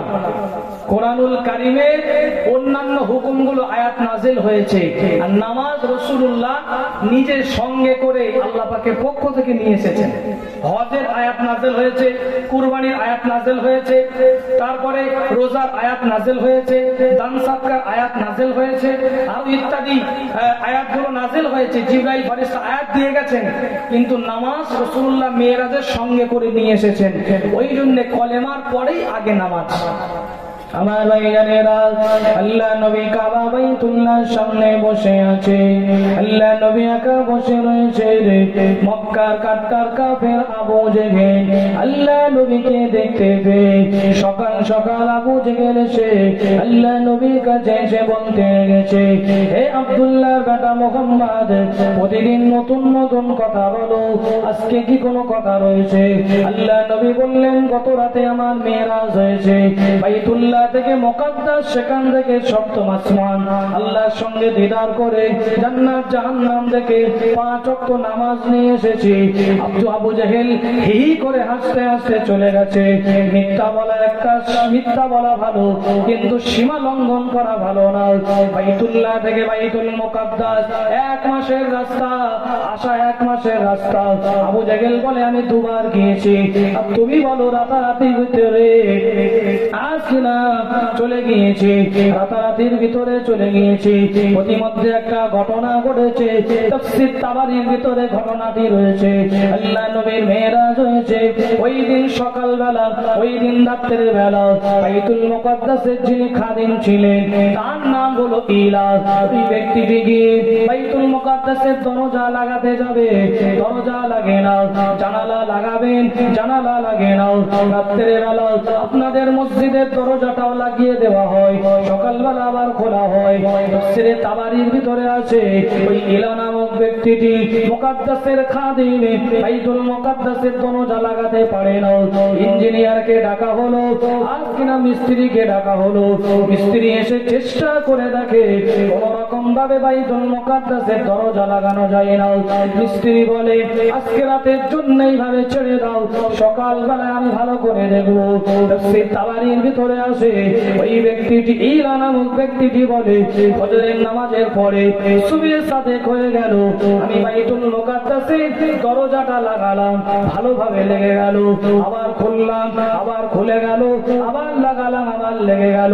অবাক হয়ে গেলাম, কি ব্যাপার, গতকাল রাতে একটাও দরজা লাগে না, একটাও জানালা লাগে না, আল্লাহ পাকের পক্ষ থেকে হয়েছে। আজকে আমার হাবিব এই রাতে বাইতুল মুকাদ্দাসে আসবে, বাইতুল মুকাদ্দাসের দরজা বন্ধ হয়ে থাকলে হাবিবুল্লাহর শানে বিয়াদবি হয়ে যাবে, রাসূলুল্লাহর শানে বিয়াদবি হবে। ওই জন্য বাইতুল মুকাদ্দাসের দরজা লাগে না, জানালা লাগে না।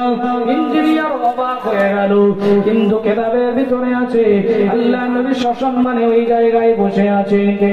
সঙ্গে সঙ্গে আবু জেহেল বলে, এই কথাটা মক্কার বাজারে বাজারে বলে দেব, আব্দুল্লাহর বেটা মুহাম্মদ মিথ্যাবাদী, মানুষ এ কথা শুনেই বিশ্বাস করে নেবে। এক রাতের ভিতরে বাইতুল্লাহ থেকে বাইতুল মুকাদ্দাস মেরাজ তো অনেক দূরের কথা, এটা তো যাওয়ার আর আসা অসম্ভব, এ কথা কেউ বিশ্বাস করবে না। মুহাম্মদ ইবনে আব্দুল্লাহ মিথ্যা নবী, এই কথাটা সবাই বলে বলে বেড়াবে।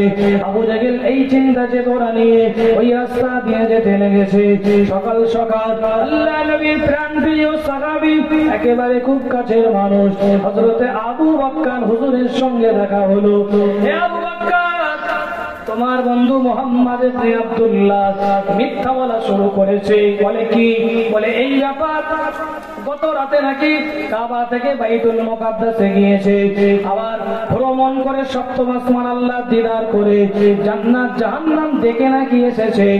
আবু বকর বলেছেন, হে আবু জেহেল তুমি কার মুখে শুনেছো?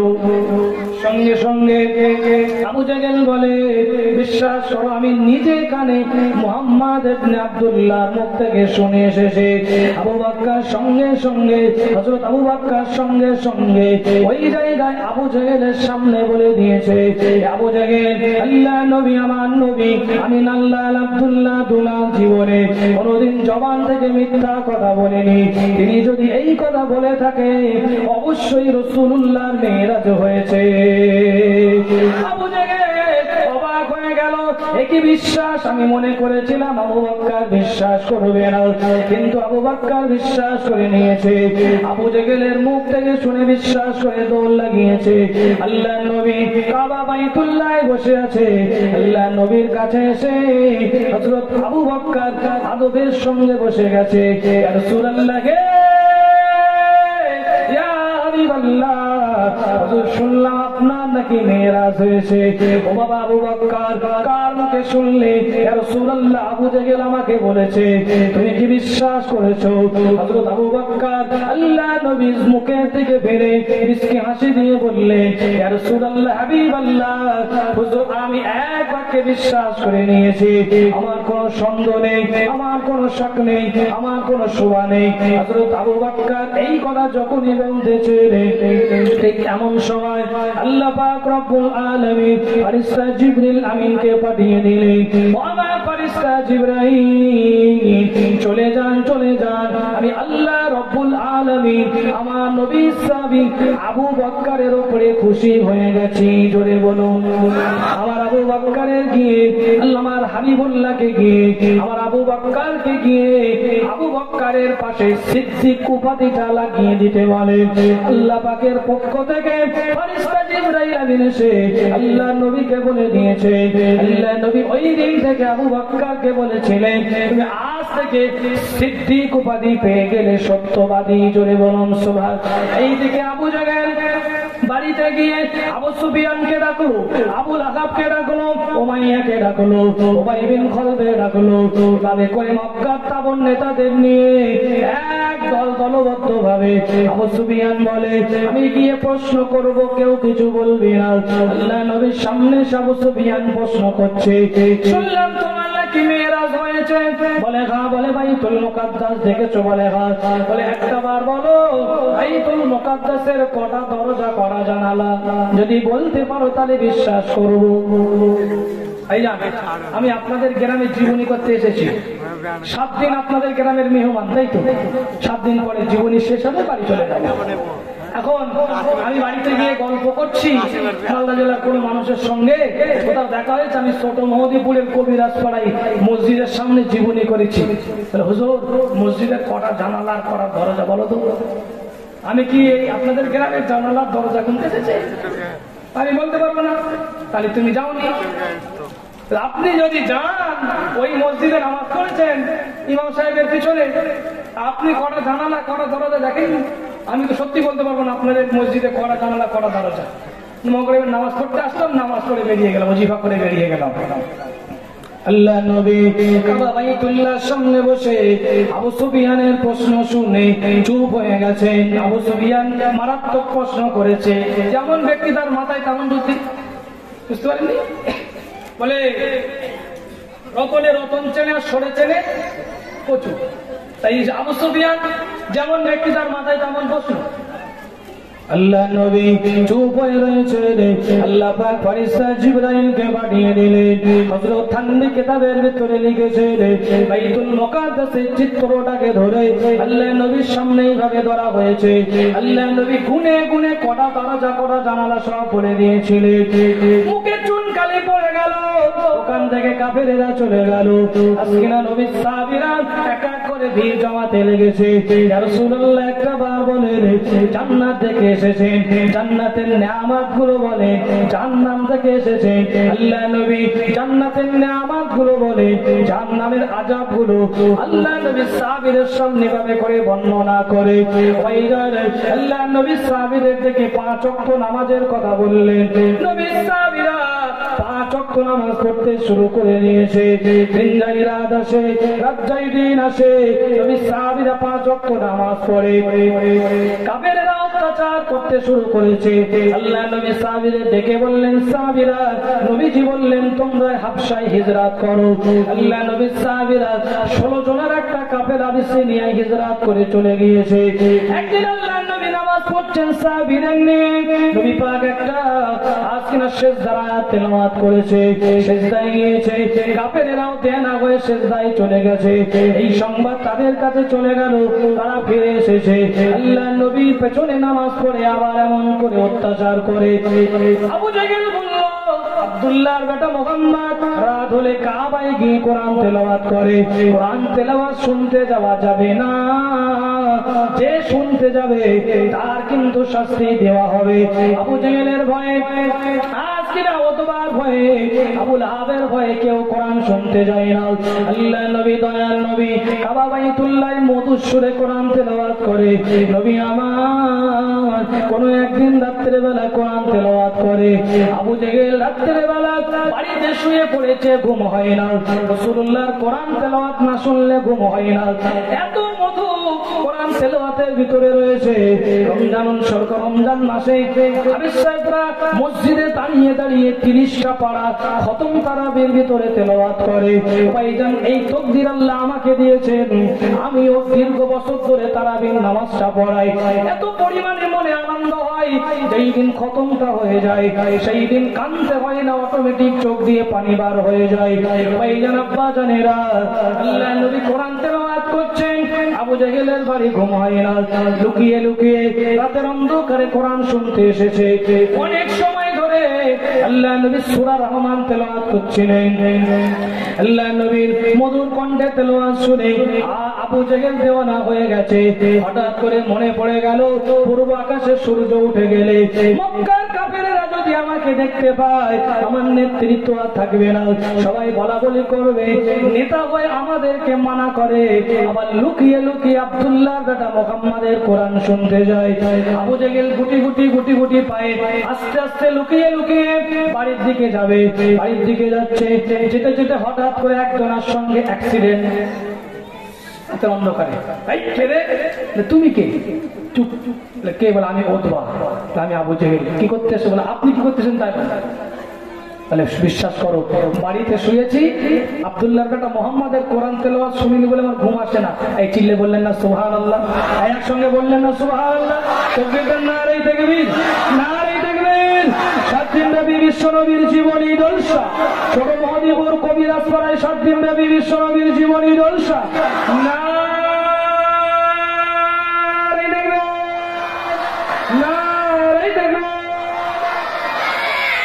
আবু জাহেল বলছে আমার ঘুম হয় না। ওতবা বলছে ভাই একই অবস্থা আমার, আমি তো ঘুমোতে পারছি না। চুপ চুপ, কারোর সঙ্গে বলিস আমাদের নেতৃত্ব থাকবে না, কেউ আর নেতা বলে মানবে না, চল বাড়িতে চল। ওখান থেকে বাড়িতে চলে এসেছে, লুকিয়ে লুকিয়ে লুকিয়ে লুকিয়ে কোরআন তেলাওয়াত শোনে। কিন্তু মনে রয়েছে আবিসিনিয়ায় 82 জন হিজরত করে চলে গেছে। ওই জায়গায় আবু জাহেল একদল লোক পাঠিয়ে দিয়েছে। আবিসিনিয়ার বাদশা নাজ্জাশী তার কাছে গিয়ে নবী সাহাবীদের বিরুদ্ধে উল্টো পাল্টা বলে।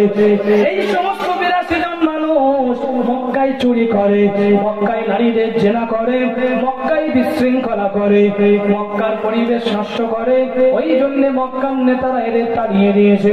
বাদশা নাজ্জাশী এক পক্ষের কথা শুনে কোনো ডিসিশন নেয় না, তাদেরকে ডেকে নবী সাহাবীদের ডাক দিলেন, এই ব্যাপার তোমাদের বিরুদ্ধে এই কথা শুনেছি। তারা বলল না, আমাদের নবী মুহাম্মদ সাল্লাল্লাহু আলাইহি ওয়াসাল্লামকে আমরা নবী বলে মেনেছি, নামাজ পড়ি বলে, দিনের কথা বলি বলে আমাদের তাড়িয়ে দিয়েছে। সেই সময় তারা বলল, এই মানুষগুলো যে নবীকে মানে এই নবী মুহাম্মদ সাল্লাল্লাহু আলাইহি ওয়াসাল্লাম ঈসা নবীর বিরুদ্ধে বাজে বাজে কথা বলে। হাসান আদ-দাসী ঈসা নবীকে মানত, খ্রিস্টান। তো বলছে তোমাদের নবী ঈসা নবীর সম্পর্কে কি বলে?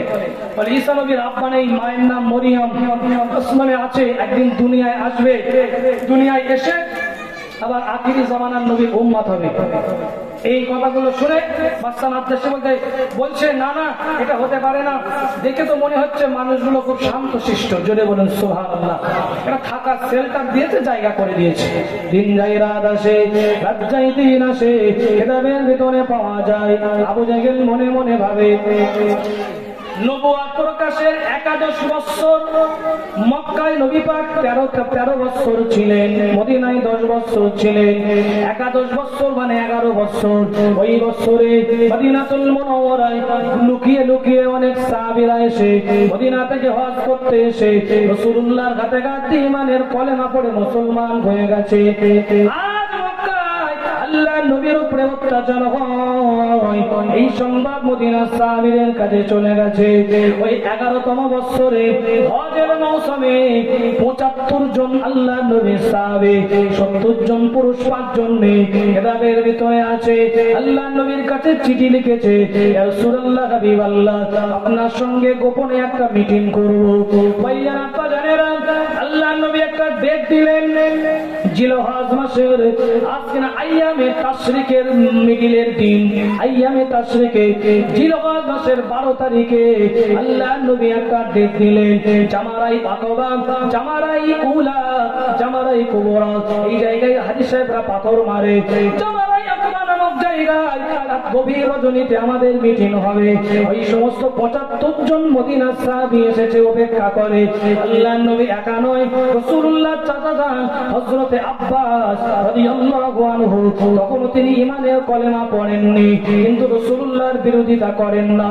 আল্লাহর নবী চাচা যানকে সঙ্গে করে নিয়ে রাতের অন্ধকারে, রাতের তৃতীয় অংশে ওই জামারাই আকাবার ওই জায়গায় গিয়ে মিটিং করছে।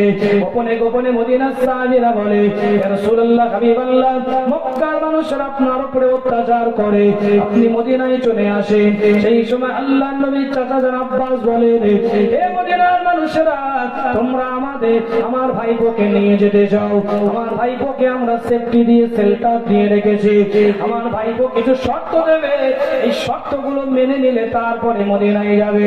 আল্লাহর নবী শর্ত দিলেন, ভালো এবং মন্দ আমি যেটা বলবো আমার সাথ দিতে হবে, সৎ কাজের আদেশ দিতে হবে, অসৎ কাজ হইতে দূরে থাকতে হবে।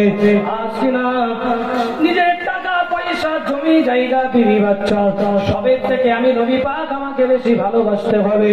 বিপদ যদি চলে আসে সর্বকিছু উজাড় করে আমাকে সেফটি দিতে হবে।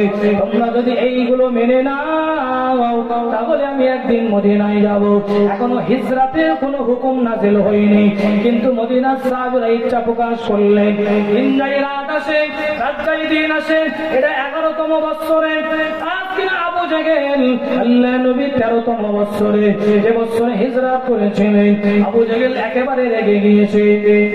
দারুন নাদওয়ায় মিটিং বসিয়েছে, বলল আজ হবে সবথেকে 1 নম্বর মিটিং, এই মিটিং এ এজেন্ডা পাস করব, এটাই হবে সর্বশেষ মিটিং। ও ভাইজান, বলল মক্কার কোন বাড়িতে কোন নেতা, কোন লিডারেরা এই আজকিনা বাড়িতে থাকতে পারবে না, এই মিটিং এ সকলকে আসতে হবে।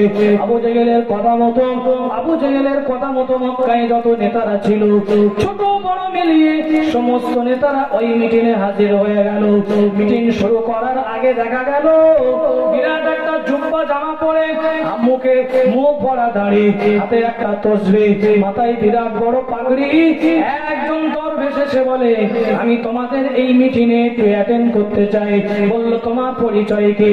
বলল আমার বাড়ি হলো নাজদে, আমার বয়স হয়েছে, অভিজ্ঞতা আমার অনেক আছে, তোমরা যদি আমাকে এই জায়গায় বসতে দাও আমি তোমাদের ভালো বুদ্ধি দিতে পারবো।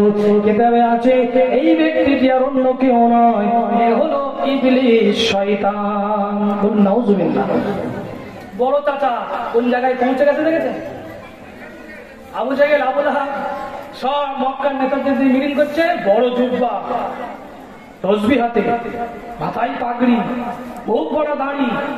আমি একটু তোমাদের সঙ্গে মিটিংয়ে থাকবো, কিছু বুদ্ধি তোমাদের আমি দিতে পারি, আমার দেখো হাঁটুর বয়স হয়ে গেছে, আমার ভালো বয়স। বললো ঠিক। আবু জেহেল বলছে ঠিক আছে, মুরব্বী মানুষ, বসতে দাও। বসতে দিয়েছে। আব্বা জানেরা, ভাইয়েরা, ও মায়েরা, বোনেরা, শুনে রেখে মিটিং শুরু হয়ে গেল। একজন ব্যক্তি বলে আল্লাহ মুহাম্মদ ইবনে আব্দুল্লাহকে মক্কা থেকে তাড়িয়ে দেব, মক্কা থেকে তাড়িয়ে দেব। প্রথমে এই প্রস্তাবটা একজন দিয়েছে, ওই ইবলিস শয়তান ওই কিনা বলতে লেগেছে, ওই ব্যক্তি রূপ ধরে এসেছে বলতে লেগেছে এটা কোনো ভালো প্রস্তাব নয়। মুহাম্মাদের মিষ্টি কথা, মিষ্টি হাসি, আজকে না যেখানে যাবে তোমরা তাড়িয়ে দেবে তো কি হয়েছে, সেই জায়গায় মানুষদেরকে আপন করে নেবে। এমন একটা দিন আসবে দল ভারী করে তোমাদের উপরে ঝাঁপিয়ে পড়বে, অতএব এটা করা যাবে না। আর একজন বলল আব্দুল্লাহর বেটা মুহাম্মদকে আমরা একটা ঘর বানাবো, ওই ঘরের ভিতরে বিরাট শিকল দিয়ে, লোহার সীসা দিয়ে একটা বড় জাঞ্জির বানাবো, বেঁধে দিয়ে একটা খাঁচার ভিতরে বন্দি করে বাইরে থেকে তালা লাগিয়ে দেব।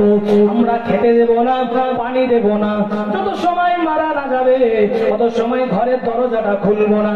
ইবলিস শয়তান বলে না না না না না, এটাও করা যাবে না। আব্দুল্লাহর বেটা মুহাম্মাদের সাহাবীরা, ওমর রয়েছে, আমির হামজা রয়েছে, আলী রয়েছে, এরা খুঁজে খুঁজে খুঁজে খুঁজে মক্কা তন্ন তন্ন করে খুঁজে ঠিক একদিন আব্দুল্লাহর বেটা মুহাম্মদকে ওখান থেকে খুঁজে আনবে। ও ভাইয়েরা, কি করা যায়, কি করা যায়, একজন এক এক রকম ভাবে প্রস্তাব দিতে লেগেছে আল্লাহর নবীর বিরুদ্ধে। ঠিক সেই সময় আবু জেহেল বলে আমার মাথায় একটা প্রস্তাব রয়েছে, আমার মাথায় একটা বুদ্ধি আছে। বলে কি বুদ্ধি? বলে এই বুদ্ধিটা কেউ এখনো বলিনি। সেই সময় আবু জেহেল বলে আমরা যে কজন নেতা রয়েছে সবাই একটা করে তলোয়ার নেব, তলোয়ার নিয়ে রাতের অন্ধকারে মুহাম্মাদের ঘরে চলে যাব। সকাল বলে আব্দুল্লাহর বেটা মুহাম্মদ কাবা বাইতুল্লাহ যাওয়ার জন্য বার হয়, কাবায় গিয়ে নামাজ আদায় করে যখনই ঘর থেকে পার হবে সবাই মিলে অতর্কিত হামলা চালিয়ে দেব, সবাই মিলে তলোয়ার মেরে মেরে দেব।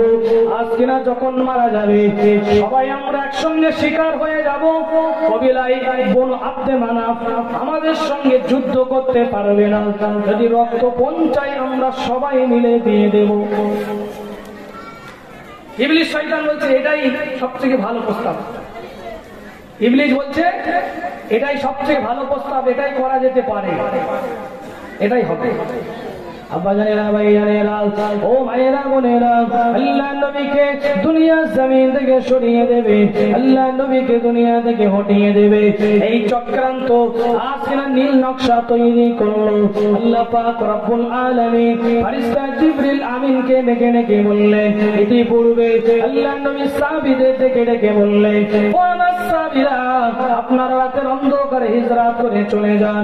আপনাদের হিজরতের জায়গাটা আমি রাসূলুল্লাহ যেই দিন মেরাজে গিয়েছিলাম আমাকে দেখানো হয়েছে, দুই পাহাড়ের মাঝখান দিয়ে রাস্তা, ওই জায়গায় আপনাদের হিজরতের জায়গা হবে।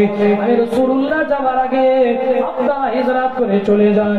আল্লাহর নবীর কথা শুনে সাহাবায়ে কেরামগণেরা হিজরত করে করে করে করে মক্কাতুল মুকাররমা থেকে চলে যাচ্ছে। আবু জেহেল রেগে গেল, আবু লাহাব রেগে গেল, বলল না না, আব্দুল্লাহর বেটা মুহাম্মদকে এই রাতে সরিয়ে দেব।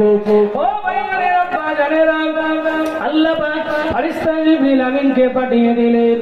ও আমার ফেরেশতা জিবরাইল, তারা এমন করে এজেন্ডায় পাস করেছে আমার হাবিবকে দুনিয়া থেকে সরিয়ে দেবে, আমার হাবিবকে আজকে রাতে হিজরত করে মক্কা থেকে মদিনায় চলে যেতে বলে। আল্লাহ পাক কোরআনে বলেছেন, ওয়া ইয ইয়ামকুরু বিকাল্লাযিনা কাফারু লিইউসবিতুকা আও ইয়াকতুলুকা আও ইখরিজুকা ওয়া ইয়ামকুরুনা ওয়া ইয়ামকুরুল্লাহ আল্লাহু খায়রুল মাকিরিন। নবরার 19 পৃষ্ঠায় সূরা আনফালের আয়াত। আল্লাহ পাক বললেন, ওয়া ইয ইয়ামকুরু বিকাল্লাযিনা কাফারু, হে আমার হাবিব, আপনার বিরুদ্ধে কাফেরেরা চক্রান্ত করেছে, লিইউসবিতুকা, আপনাকে বন্দী করে রাখবে, আও ইয়াকতুলুকা, আপনাকে কতল করে দেবে, আও ইখরিজুকা, আপনাকে মক্কা থেকে তাড়িয়ে দেবে, ওয়া ইয়ামকুরুনা ওয়া ইয়ামকুরুল্লাহ, তারা চক্রান্ত করে, আমি আল্লাহ চক্রান্তকারী, আমি আল্লাহ, আমার চক্রান্তর কাছে কেউ জিততে পারে না। আমার ফেরেশতা জিবরাইল তাড়াতাড়ি গিয়ে আজকে রাতে আমার হাবিবকে আজকে না মক্কা থেকে মদিনায় চলে যেতে বলেন। ফেরেশতা জিবরাইল এসে আল্লাহ নবীকে সালাম দিয়ে ঘটনা বললেন। আল্লাহ নবী আলীকে ডাক দিলেন, ও বাবা আলী, আজকে রাতে আমি হিজরত করে মক্কা থেকে মদিনায় চলে যাব। আল্লাহ পাকের হুকুম চলে এসেছে, আজকে না তুমি আমার জায়গায় শুয়ে পড়ো, আমার ঘরের ভিতরে আমার কম্বলটা মুড়ি দিয়ে শুয়ে পড়ো।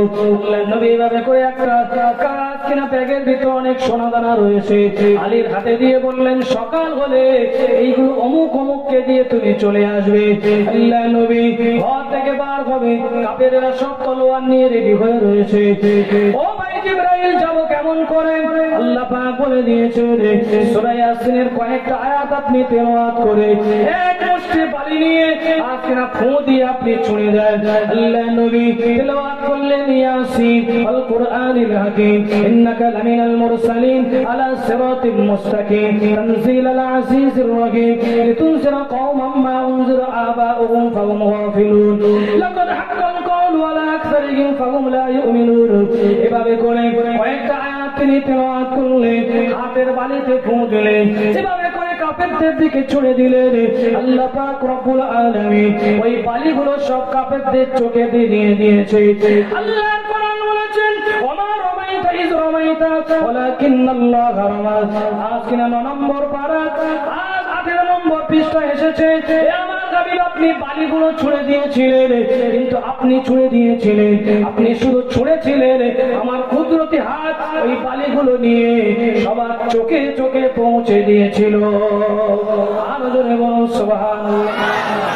ওমা রামাইতা ইয রামাইতা ওয়ালাকিন্নাল্লাহ রামা।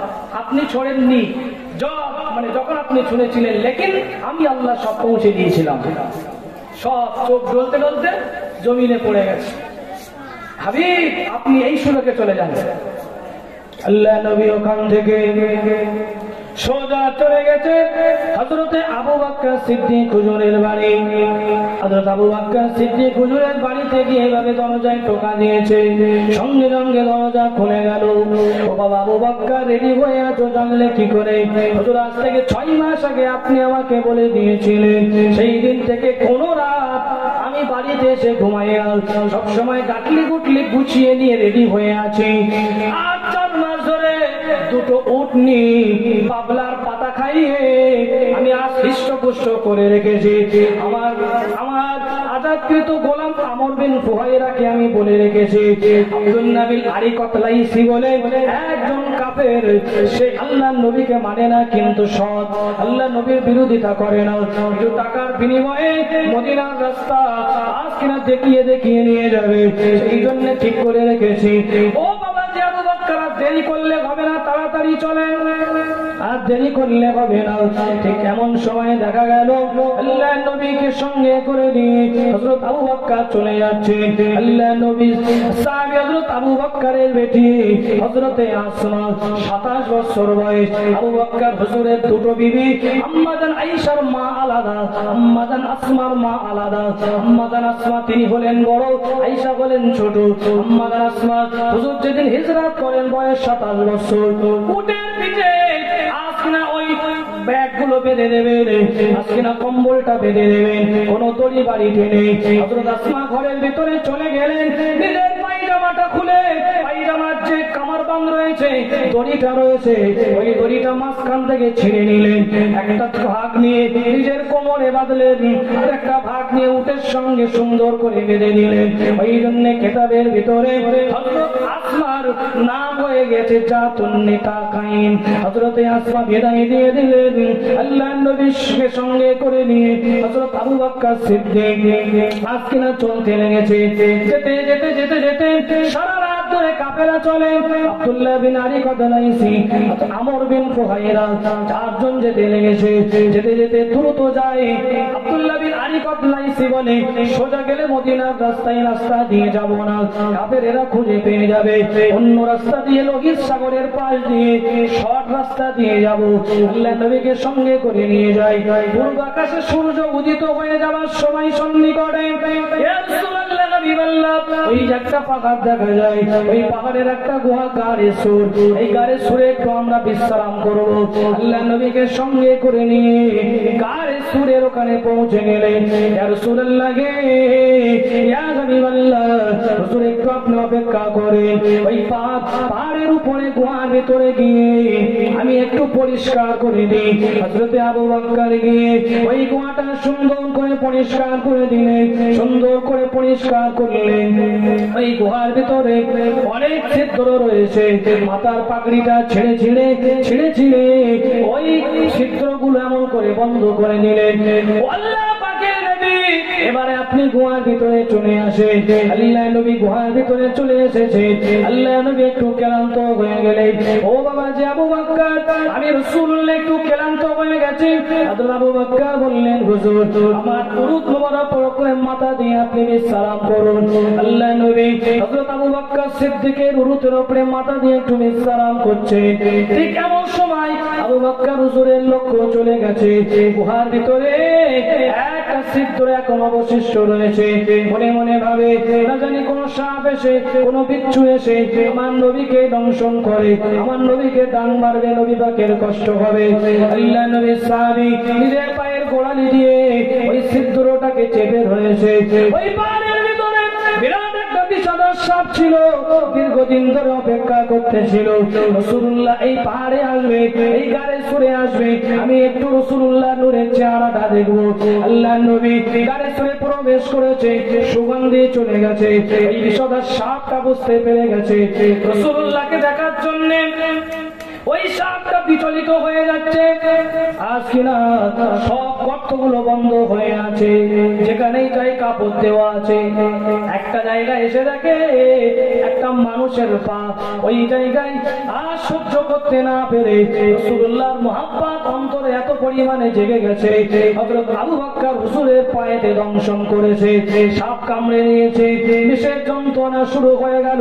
পাটা নাড়ালেন না, পা দিয়ে রেখেছেন, আবার কামড়ে নিয়েছে। আজকের শরীরটা সবুজ হয়ে গেল, নীল বর্ণের হয়ে গিয়েছে। চোখ দিয়ে টপ টপ করে পানি পড়ে। গরম এক ফোঁটা পানি আল্লাহ নবীর শরীরে পড়ে গেল। রাসূলুল্লাহ চেহারা মোবারকে পড়ে গেছে। আল্লাহ নবীর ঘুমটা ভেঙে গেল। ও বাবা যে আবু বকর, এভাবে করে কাঁদো কেন? তুমি তোমার বিবির জন্য কাঁদো, তোমার মেয়ে আসমার জন্য কাঁদো, তোমার মেয়ে আয়েশার জন্য কাঁদো না। ইয়া রাসূলুল্লাহ, ইয়া হাবিবাল্লাহ, সাপে দংশন করেছে। বাবা যে আবু বকর আমাকে ডাকলে না কেন? ইয়া রাসূলুল্লাহ, হাবিবাল্লাহ, হুজুর আপনি ঘুমাচ্ছিলেন, আপনি বিশ্রাম করতেছিলেন। আমি যদি আপনাকে ডাকি বিয়াদবি হয়ে যাবে, সেই জন্য আপনাকে ডাকিনি। আল্লাহ নবী বললেন, ও বাবা যে আবু বকর কোন জায়গায় কামড়েছে? আল্লাহ নবী একটু লালা শরীফ নেই জায়গায় লাগিয়ে দিলেন। সঙ্গে সঙ্গে সাপের বিষটা পানি হয়ে গেল। এই দিকে সকাল হয়ে গেল। আবু জাহেল বলে, কি ব্যাপার, এখনো ঘর থেকে বার হয় না? ঘরের ভিতরে প্রবেশ করে কাপড়টা আলগা করে রাখে। ওই জায়গায় শুয়ে আছে আবু তালেবের বেটা আলী। হে আলী, মুহাম্মদ ইবনে আব্দুল্লাহ কোন জায়গায়? কখন চলে গেছে? বলে কখন গেছে আমরা তো জানি না। আবু জাহেল বলল, খোঁজাখুঁজি করতে লাগো, কোথাও খুঁজে পাওয়া যায় না। আবু জাহেল মিটিং করেছে। মিটিং করলো, মিটিং করে বলে খোঁজাখুঁজি করো। খুঁজতে খুঁজতে পায়ে দাগ ধরে ধরে ওই গাড়ির সুরের ওখানে চলে গেছে। গাড়ির সুরের ওখানে চলে গেছে। গাড়ির সুরের একেবারে মুখের ওখানে চলে গেছে। কিতাবের ভেতরে আছে, তাফসীরের কিতাবে এসেছে, একটা স্পাইডার এসে একটা মাকড়সা এসে জাল বুনে দিল। একটা কবুতর এসে আজকে ওই জায়গায় ডিম পেড়ে দিয়েছে। কাফেরেরা এসে ওই গুহার মুখে এসে দাঁড়িয়ে রয়েছে। হযরত আবু বকর সিদ্দিক হুজুর বলেন, ইয়া রাসূলুল্লাহ গে, ইয়া হাবিবাল্লাহ, উপরের দিকে দেখি কাফেরদের পা দেখা যায়, একবার যদি নিচের দিকে তাকায় আমাদেরকে দেখতে পাবে। আল্লাহ নবী বলেছিলেন, ও বাবা আবু বকর, ইযহুমা ফিল গারি ইয ইয়াকুলু লিসাহিবিহি লা তাহজান ইন্নাল্লাহা মা'না। জোরে বলুন সুবহানাল্লাহ। 9 নম্বর পারা 12 নম্বর পৃষ্ঠা সূরা আল আরাফ। ইযহুমা ফিল গারি, তারা দুজন যখন গুহার ভিতরে ছিলেন, ইয ইয়াকুলু লিসাহিবিহি, রাসূলুল্লাহ তার সাথীকে বলতেছিলেন লা তাহজান, চিন্তা করো না, ইন্নাল্লাহা মা'না, আল্লাহ পাক আমাদের সঙ্গে আছে। জোরে বলুন সুবহানাল্লাহ। মুহাম্মাদের সাথে দরুদ শরীফ, আল্লাহুম্মা সাল্লি আলা সাইয়্যিদিনা মাওলানা, জোরে জোরে জোরে,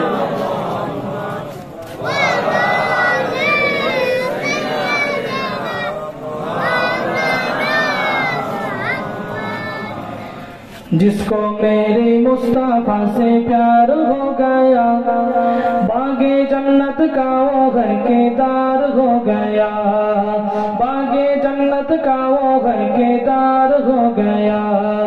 जिसको मेरे मुस्तफा से प्यार हो गया, बागे जन्नत का वो घर के दार हो गया, बागे जन्नत का वो घर के दार हो गया। दुबली पतली थी गली माँ के ऊँटों ने खिलाने लगे फिर बिजली से तेजी। दुबली पतली थी गली माँ के ऊँटों ने खिलाने लगे फिर बिजली से तेजी। आमिना का लाल जब सवार हो गया, आमिना का लाल जब सवार हो गया। जिसको मेरी मुस्तफा से प्यार हो गया, बागे जन्नत का वो घर के दार हो गया, बागे जन्नत का वो घर के दार हो गया। लौट गई ढूंढ कर मुशरिकीन मक्का, एक कमजोर सा मकरी का जाला। लौट गई ढूंढ कर मुशरिकीन मक्का, एक कमजोर सा मकरी का जाला। दुश्मनों की राह की दीवार हो गया, दुश्मनों की राह की दीवार हो गया, दुश्मनों की राह की दीवार हो गया। इसको मेरी मुस्तफा से प्यार हो गया, बागे जन्नत का वो घर के दार हो गया। আমার ভাইরা, ওখান থেকে কাফের মুশরিকরা বাড়িতে ফিরে এসেছে। আবু জেহেল এক জায়গায় এভাবে করে আলাপ আলোচনা করছে, এই আব্দুল্লাহ বেটা মোহাম্মদকে কে ধরে এনে দিতে পারবে, যে ধরে এনে আমার হাতে তুলে দেবে 100 লাখ কোট পুরস্কার দেব। একজন ব্যক্তি ও হৃষ্টপুষ্ট, নাম তার সুরাকা বিন মালিক, মুজজি গোত্রের ছেলে, উঠে বলছে আমি পারবো। বলছে বাহ বাহ, তুমিই পারবে, তুমিই পারবে। 100 লাখ কোট। বাড়িতে গিয়ে আস্তাবল থেকে বিরাট বড় একটা ঘোড়া নিয়ে নিয়েছে, বিরাট বড় ঘোড়া নিয়ে একটা তীর বার করেছে, একটা তীরে লেখা আছে হ্যাঁ, একটা তীরে না, ছুড়ে দিয়েছে, উঠেছে না। তারপরে 100 লাল উট, এই উটের লোভ সামলাতে না পেরে রাসূলুল্লাহকে খুঁজতে বার হয়ে গেছে। আব্বাজানেরা ভাইজানেরা, সুরাকা বিন মালিক আল্লাহ নবীকে খুঁজতে লেগেছে। ঘোড়ার পিঠে বিরাট জনে দৌড়ায় আল্লাহ নবী। হযরত আবু বকর, আমর বিন ফুহাইরা, এদিকে আব্দুল্লাহ বিন আবি কতলাইসি। আল্লাহ নবী 3 দিন ওই কারে শুনেছিলেন। 3 দিন রাত্রে বেলা আব্দুল্লাহ বিন আবি কতলাইসি লুকিয়ে লুকিয়ে গিয়ে আল্লাহ নবীর কাছে মক্কার সব যাবতীয় আলোচনা, কাফেরদের সব সিদ্ধান্তের খবর দিয়ে আসে। আব্দুল্লাহ বিন আবি কতলাইসি আল্লাহ নবীকে বলে এই জায়গায় আর থাকা যাবে না, এখান থেকে মদিনায় চলে যেতে হবে। আল্লাহ নবী এবারে গাড়ির সুট থেকে নেমে মদিনায় রাস্তায় যান, উটের পিঠে করে। এদিকে সুরাকা বিন মালিক ঘোড়ার পিঠে যাচ্ছে। যেতে যেতে যেতে যেতে আল্লাহ নবীকে দেখতে পেয়েছে। সুরাকা ঘোড়ার লাগামটা ধরে টান দিয়েছে, সঙ্গে সঙ্গে ঘোড়ার সামনে দুটো পা আজ কিনা মরুভূমির বালির ভিতরে ঢুকে গেছে। সুরাকা আছাড় খেয়ে জমিনে পড়ে গেছে। বলুন সুবহানাল্লাহ। যেমন নতুন নতুন ছেলেরা বাইক চালানো শিখেছে, অ্যাপাচি গাড়ি নিয়ে সামনে একটা কিছু একটা এসে গেছে, মেরেছে এক ডিশ, পড়বে না, পড়েছে তো একদম হাইজার উড়ে গেছে, ঠোমনা কেচে গেছে। হয় না? হয় না? ডিস ব্রেকের গাড়ি চালাতে গেলে সাবধানে চালাতে হয়, টপ করে ব্রেক মেরে দিলে পড়ে যেতে হবে, কিচ্ছু করার নেই। সুরাকা বলছে পা দুটো ঢুকে গেল বালির ভিতরে, আছাড় খেয়ে পড়ে গেছে। সঙ্গে সঙ্গে বললো এমন হলো কেন? পা দুটো টেনে বার করলো, আবার দোল লাগিয়েছে। আল্লাহ নবী অনেক দূরে চলে গেছে, একেবারে নিকটে পৌঁছে গেছে, ধরতে যাবে, আবার সুরাকার ঘোড়ার পাটা জমিনে পড়ে গেল, জমিনে ঢুকে গেছে, সুরাকা আছাড় খেয়ে পড়ে গেল। আবার উঠলো, তৃতীয়বার আরেকবার চেষ্টা করে দেখলো, তৃতীয়বারের বারে সুরাকার ঘোড়ার পা মন করে ঢুকে গেল। সুরাকা বুঝতে পেরেছে নানা কোন রকম ভাবে আব্দুল্লাহর বেটা মুহাম্মদকে আমি ধরতে পারবো না। এই সময় মনে মনে নিয়াত করে আমি ইমানের কলেমা পড়ে মুসলমান হয়ে যাবো। ও বাবাজিরা, ভাইয়েরা, মায়েরা, বোনেরা, ঘোড়ার পাটা কষ্ট করে টেনে তুলে আল্লাহর নবীকে ডাক দিলেন, ইয়া রাসূলুল্লাহ, হাবিবাল্লাহ, দাঁড়িয়ে যান, আমি ইমানের কলেমা পড়তে চাই। আল্লাহর নবী দাঁড়িয়ে গেলেন। সুরাকা গিয়ে আল্লাহর নবীর হাতে হাত দিয়ে ইমানের কলেমা পড়ে মুসলমান হয়ে গেলেন। ও ভাইয়েরা, আল্লাহর নবীকে দেখে দেখে সুরাকা বিন মালিক বলে, ইয়া রাসূলুল্লাহ, ইয়া হাবিবাল্লাহ, হুজুর আপনি চলে যান, মক্কা কাফেরদের কি করে আটকাতে হয় আমি আটকাবো। সুরাকা ওখান থেকে বাড়ি চলে এসেছে। আবু জেহেলের সঙ্গে বলল, আমি আব্দুল্লাহর বেটা মুহাম্মদকে খুঁজে পাইনি। ভাইয়া, আল্লাহর নবী যেতে লেগেছে, খুব ক্ষুধা লেগেছে। দেখে একটা রাখাল একটা পাহাড়ের ধারে বকরি নিয়ে চড়াই। বাবাজি আবু বকর গিয়ে একটা বকরি নিয়ে এসে একটু দুধ পান করে রাখালের কাছে গিয়ে বলে, একটা দুধ, এমন দুধ রয়েছে এমন একটা বকরি দাও। রাখাল বলে, আমার কাছে এমন বকরি নেই। ও বাবাজি আবু বকর গিয়ে একটা বকরি নিয়ে এসো। একটা বকরি আনা হলো। আল্লাহ নবী বকরির পিঠে একটু হাত বুলিয়ে দিলেন। আল্লাহ পাকের হুকুমে দুধ চলে এলো, দুধ দহন করা হয়েছে, দুধ পান করা হলো। রাখালটাও পান করেছে। ওখান থেকে আবার যেতে লেগেছে। যেতে যেতে যেতে যেতে একটু দূরে গিয়ে দেখে একটা জায়গার নাম হলো খুদায়ের। আজকে না জাদুল মাআদের ভিতরে ইমাম সাউসি রাহমাতুল্লাহ আলাইহি, আব্দুল কাইয়ুম সাউসি রাহমাতুল্লাহ আলাইহি জাদুল মাআদ বলে একটা কিতাব লিখেছে। ওই কিতাবের ভিতরে লিখেছে ওই খুদায়ের বলে একটা জায়গা রয়েছে। এই জায়গায় একটা ভদ্র মহিলা বসে আছে। ওই মহিলাটার নাম হলো উম্মে মাবাদ। দেখতে খুব ভালো, শরীরটা একটু মোটা তাজা। ওই জায়গায় বসে আছে। নবী আবু বকর সিদ্দিককে ডেকে বলে, গিয়ে একটা বার বলো বাড়িতে কি কোনো বকরি রয়েছে? উম্মে মাবাদ বলে, আমার বাড়িতে যা বকরি ছিল আমার স্বামী নিয়ে সব চড়াতে চলে গেছে। একটাই বকরি আছে, খুব চিহ্ন শূন্য। ও বাবাজি আবু বকর, ওই বকরিটা দেয় কি দেখো। উম্মে মাবাদ অনুমতি দিয়ে দিল। হযরত আবু বকর ওই বকরিটা নিয়ে এসেছে। আল্লাহ নবী একটু পিঠে ঘাট বুলিয়ে দিয়েছে। দুর্বল বকরি সবল হয়ে গেল। সঙ্গে সঙ্গে আস্তে দুধ চলে এসেছে, পালানে দুধ চলে এলো। দুধটা দহন করে আল্লাহ নবী পান করলেন, আবু বকর হুজুর পান করলেন। আবার দুধ দহন করে উম্মে মাবাদের কাছে নিয়ে আল্লাহ নবী বিদায় নিয়ে চলে গেলেন। স্বামী সন্ধ্যায় ফিরেছে। ও আমার স্বামী দুধ পান করেন। স্বামী বলে, কি ব্যাপার, দুধ কোথায় ছিল? সব ঘটনাটি খুলে বলেছে। সঙ্গে সঙ্গে উম্মে মাবাদের স্বামী বলে, খোদার কসম করে বলি, ওই ব্যক্তিটি আর অন্য কেউ নয়, উনি হলেন আখিরি জামানার পয়গম্বর, উনি হলেন শেষ নবী, দোজাহানের বাদশা, আখিরি নবী। এদের ভিতরে আছে মদিনায় গিয়ে দুই স্বামী স্ত্রী পরে ইমানের কলেমা পড়ে নিয়েছিল। আল্লাহ নবী চলছেন সফর মাসের 27 তারিখে আল্লাহ নবী মক্কা থেকে ভ্রমণ করে রওনা হয়েছিলেন। মদিনার সাহাবীদের কাছে খবর চলে গেছে আল্লাহ নবী মদিনায় আসতেছে।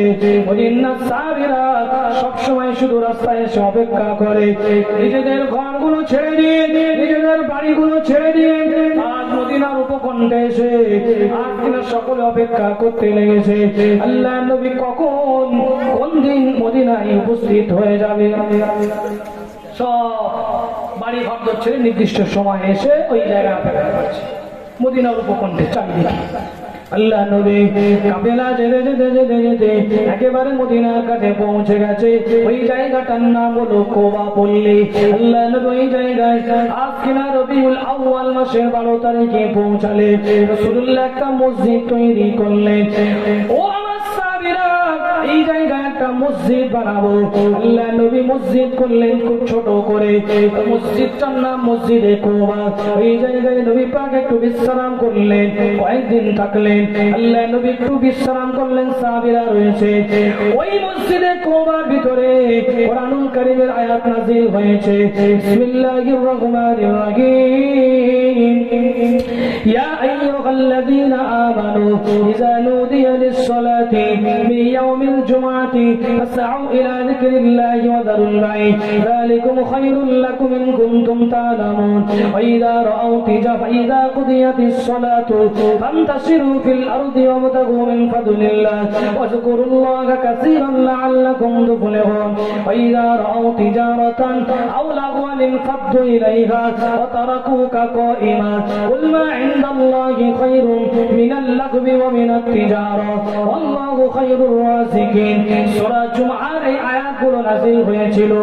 ও ভাইয়েরা, মক্কাতুল মুকাররমায় আল্লাহ নবী মেরাজ থেকে 5 ওয়াক্ত নামাজ নিয়ে এসেছিলেন। জুম্মার নামাজ তখন ফরজ হয়নি।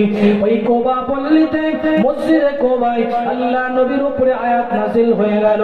ইযা নুদিয়া লিস-সালাতি মিন ইয়াউমিল জুমআতি, জুমার দিনে যখন ডাক দেওয়া হবে, ফাসআউ ইলা যিকরিল্লাহ, পৃথিবীর জমিনের সব কাজগুলো ছেড়ে দিয়ে দৌড়ে দৌড়ে মসজিদে চলে এসো। ওয়াবতাগু মিন ফাদলিল্লাহ, আল্লাহ পাকের রুজিটা অন্বেষণ করো। এভাবে করে 3টে আয়াত রয়েছে। তাফসীরের দিকে গেলে সময় খেয়ে যাবে। উবাইয়ান নাসাই শরীফের হাদিসের ভিতরে এসেছে খায়রুল আইয়ামি ইয়াউমুল জুমআহ। আজ কিনা সপ্তাহে 7টা দিন রয়েছে। ওই 7টা দিনের ভিতরে সবচেয়ে মূল্যবান দিন হলো জুমার দিন। ওই জন্য ওই জুমার দিনের নামাজটা হলো একটু আলাদা। জুমার দিনটা হলো মুসলমানদের একটা ঈদের দিন। আল্লাহ রাসূল বললেন এই মসজিদে কুবা, বর্তমান সময় এই মসজিদটার নাম মসজিদে জুমাও বলা হয়। আল্লাহ নবী সাহাবায়ে কেরামদের নিয়ে জমাবদ্ধভাবে মসজিদে কুবায় জুমার নামাজ আদায় করলেন। ওখান থেকে আবার রাসূলুল্লাহ মদিনার দিকে যেতে লেগেছে। একজন ইহুদিদের পণ্ডিত মদিনাবাসীদের সংবাদ দিল যে তোমাদের নবী মক্কা থেকে হিজরত করে আসতেছিল, প্রায় পৌঁছে গেছে। নবী পাকের আসার সংবাদ শুনে মদিনা আউয়াল বৃদ্ধ বনিতারা, ছোট ছোট বাচ্চারা এত পরিমাণে খুশি হয়ে গেল। আম্মা জানেরা খুশি হয়ে গেছে, টপটা নিয়ে বাজাতে লেগেছে। আজ কিনা মিন সানিয়াতিল বিদা একটা জায়গার নাম।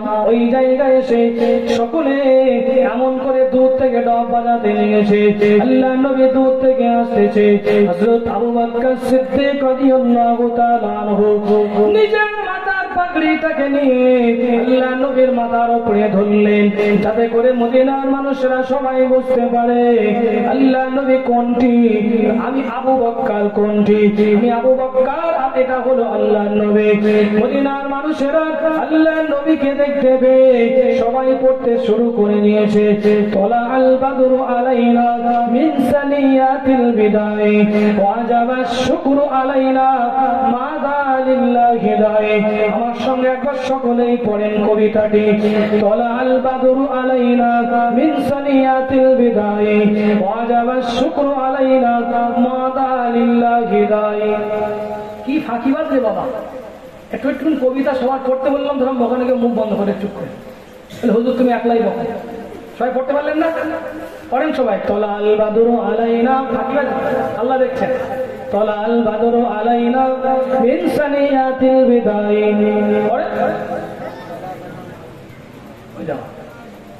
আরে ঘুমটা ভাঙতে না, তলে ঘুমিয়ে পড়ছে। পড়েন না। তলা আল বাদরু আলাইনা মিন সানিয়াতিল বিদাই ওয়াজাবা শুকরু আলাইনা মাযা লিল্লাহি দাই। আল্লাহ নবী খুশি হয়ে গেলেন। মদিনায় যখন রাসূলুল্লাহ পৌঁছে গেলেন, আল্লাহ নবীর উট চলতেছে। আল্লাহ নবীর উটের নাম আল কাজওয়া।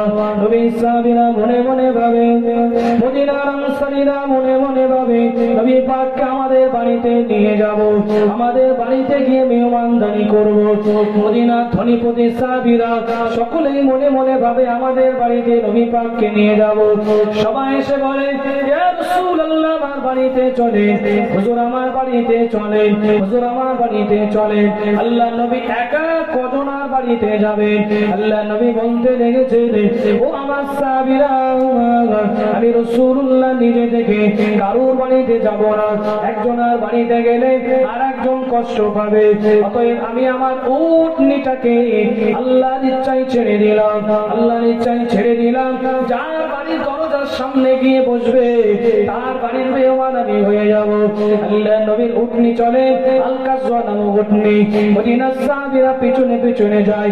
কার নসিবে রয়েছে আখিরি জামানার নবী? আজকে মক্কা থেকে প্রথম দিনে মদিনা এসেছে, কার বাড়ির মেহমান হবে আমরা সবাই দেখতে চাই। যেতে যেতে যেতে যেতে এক পর্যায়ে একটা খালি জায়গা রয়েছে। ওই জায়গায় মদিনার মানুষেরা খাটুর গুলো নিয়ে শুকাতে দেয়। ওই জায়গায় কোনো ঘর নেই, ওই জায়গায় উটনিটা বসে গেছে। আল্লাহ নবী উটের পিঠ থেকে নামলেন, কিছু সময় পরে উট আবার উঠে গেছে। আল্লাহ নবী আবার উঠলেন, আবার উট যেতে লেগেছে। যেতে যেতে যেতে আল্লাহ নবীর একজন গরীব সাহাবী হযরত আবু আইয়ুব আনসারী রাদিয়াল্লাহু তাআলা আনহু, তিনি গরীব, বাড়িতে কোনো খাবার নেই, বাড়ির জায়গাটা অতটা ভালো না। গরীব হওয়ার কারণে মনে মনে চিন্তা করে, আরে আমি যদি ধনী হতাম রাসূলুল্লাহকে আমার বাড়িতে আসতে বলতাম। আমি গরীব, আমার বাড়িতে রাসূলুল্লাহ মনে হয় আসবেন না। এমন সময় দেখা গেল আল-কাসওয়া নামক উটনিটি চলতে চলতে চোখ দিকটা খুলে গেছে।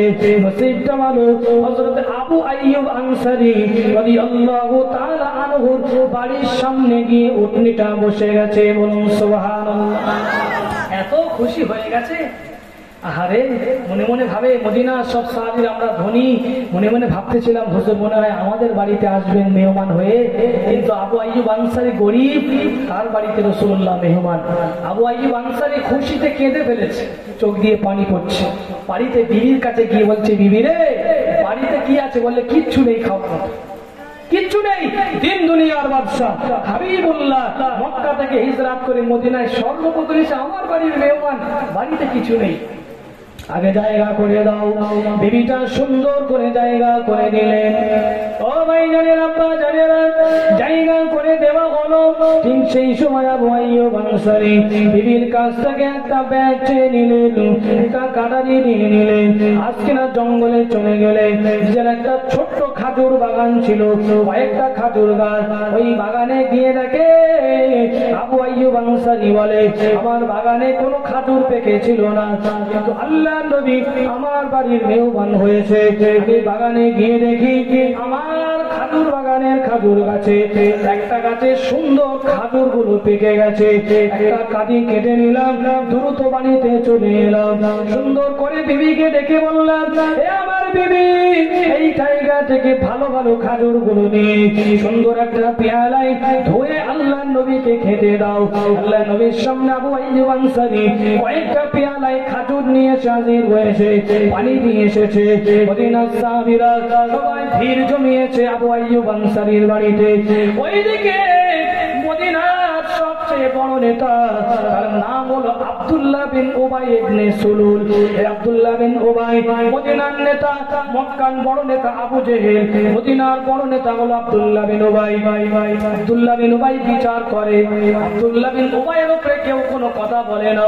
তার জন্য একটা তাজ কেনা হয়েছে, টুপি কেনা হয়েছে, তার মাথায় পরানো হবে। কয়েকদিন পরে টুপিটা পরানো হবে। টুপি কেনা হয়ে গেছে, দিন তারিখ নির্ধারিত হয়ে গেছে। ঠিক এমন সময় রাসূলুল্লাহ মদিনায় এন্ট্রি হয়েছে।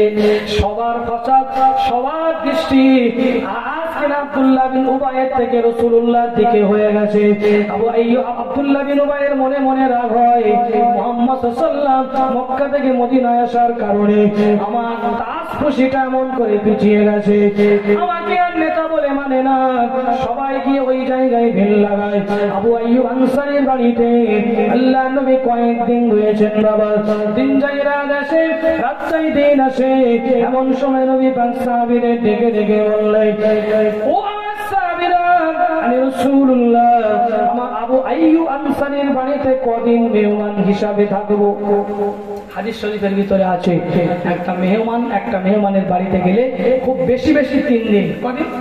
3 দিন তার বাড়িতে কিভাবে চলছে, হ্যাঁ কেমন ভাবে মানে দিন কাটছে আপনি তো জানেন না।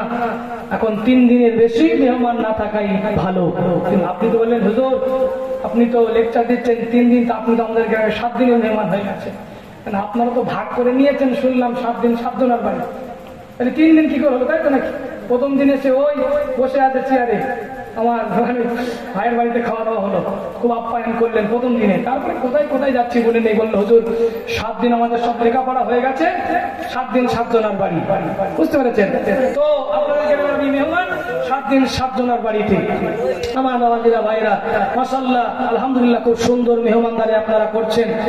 রেডি, মানে ঘরের দরজা খুললেই ভাই গিয়ে হাজির, হুজুর কি লাগবে? আমি বললাম আমি এমনি দরজা খুললেই আসি, সবসময় গিয়ে হাজির, সকাল বিকাল দুপুরে সবসময় রেডি একদম, মানে বান্দা হাজির। কি লাগবে? পানি লাগবে, এটা লাগবে, ওটা লাগবে, আমি ঘরের ভিতরে আছি। বুঝতে পেরেছেন? আমার বাবাজিরা ভাইরা খুব সুন্দর আপনারা খেদমত করছেন, আপনাদের খেদমতে আমি আছি। তো আল্লাহ রাসূল সাহাবীদের ডেকে বললেন আমি কদিন থাকবো। এদিকে আম্মাজান খাদিজাতুল কুবরা ইন্তেকালের পরে রাসূলুল্লাহর আর 2টো বিয়ে হয়েছে, বিয়ে করলেন রাসূলুল্লাহ আল্লাহর হুকুমে। একটা হলে হযরতে আম্মাজান সৌদা, আরেকজন হযরতে আম্মাজান আয়েশা সিদ্দিকা রাদিয়াল্লাহু তাআলা আনহা। আমার ভাইয়ানেরা আম্মাজান আয়েশা সিদ্দিকা রাদিয়াল্লাহু তাআলা আনহা খুব ছোট। আল্লাহ নবী ঠিক এমন সময় হযরত আবু বকর সিদ্দিক, মক্কার আবহাওয়া ভালো না, একটুখানি বলে দিই মক্কার পরিবেশ ভালো না। আবু বকর সিদ্দিক চিন্তা করে আমার মেয়ে আয়েশাকে কার সঙ্গে বিয়ে দেব। ওমরকে ডেকে ডেকে বলে ও বাবা ওমর আমার আয়েশাকে বিয়ে করবে নাকি? না না। অন্যান্য সাহাবীদের ডেকে বলে আমার আয়েশাকে বিয়ে করবে নাকি? কেউ রাজি হলো না। আল্লাহ পাক রব্বুল আলামিন ফেরেশতা জিবরিল আমিনকে ডেকে ডেকে বললেন ও আমার ফেরেশতা জিবরাইল, আমার নবীর সাহাবী আবু বকর আয়েশার জন্য ছেলে দেখে, আয়েশার জন্য পাত্র দেখে, আমার হাবিবকে গিয়ে বলে আয়েশাকে যেন বিয়ে করে। আম্মাজান খাদিজাতুল কুবরা রাদিয়াল্লাহু আনহা ইন্তেকালের পরে আল্লাহ নবী দ্বিতীয় বিয়ে করলেন হযরত আম্মাজান সৌদা। তিনি হলেন এমন করে বিধবা নারী, তাকে বিয়ে করলেন। আল্লাহ নবী বসে রয়েছেন, ঠিক এমন সময় ফেরেশতা জিবরাইল এসে বললেন আসসালাতু ওয়াসসালামু আলাইকা ইয়া রাসূলুল্লাহ হাবিবাল্লাহ। হুজুর হুজুর বিয়াদবি মাফ করবেন, হুজুর আপনার বিয়ে করতে হবে। ও ভাই জিবরাইল, কদিন আগে তো বিয়ে করলাম সৌদার সঙ্গে, হুজুর বিয়ে করতে হবে, মেয়ে দেখা রেডি। কে মেয়ে দেখেছে?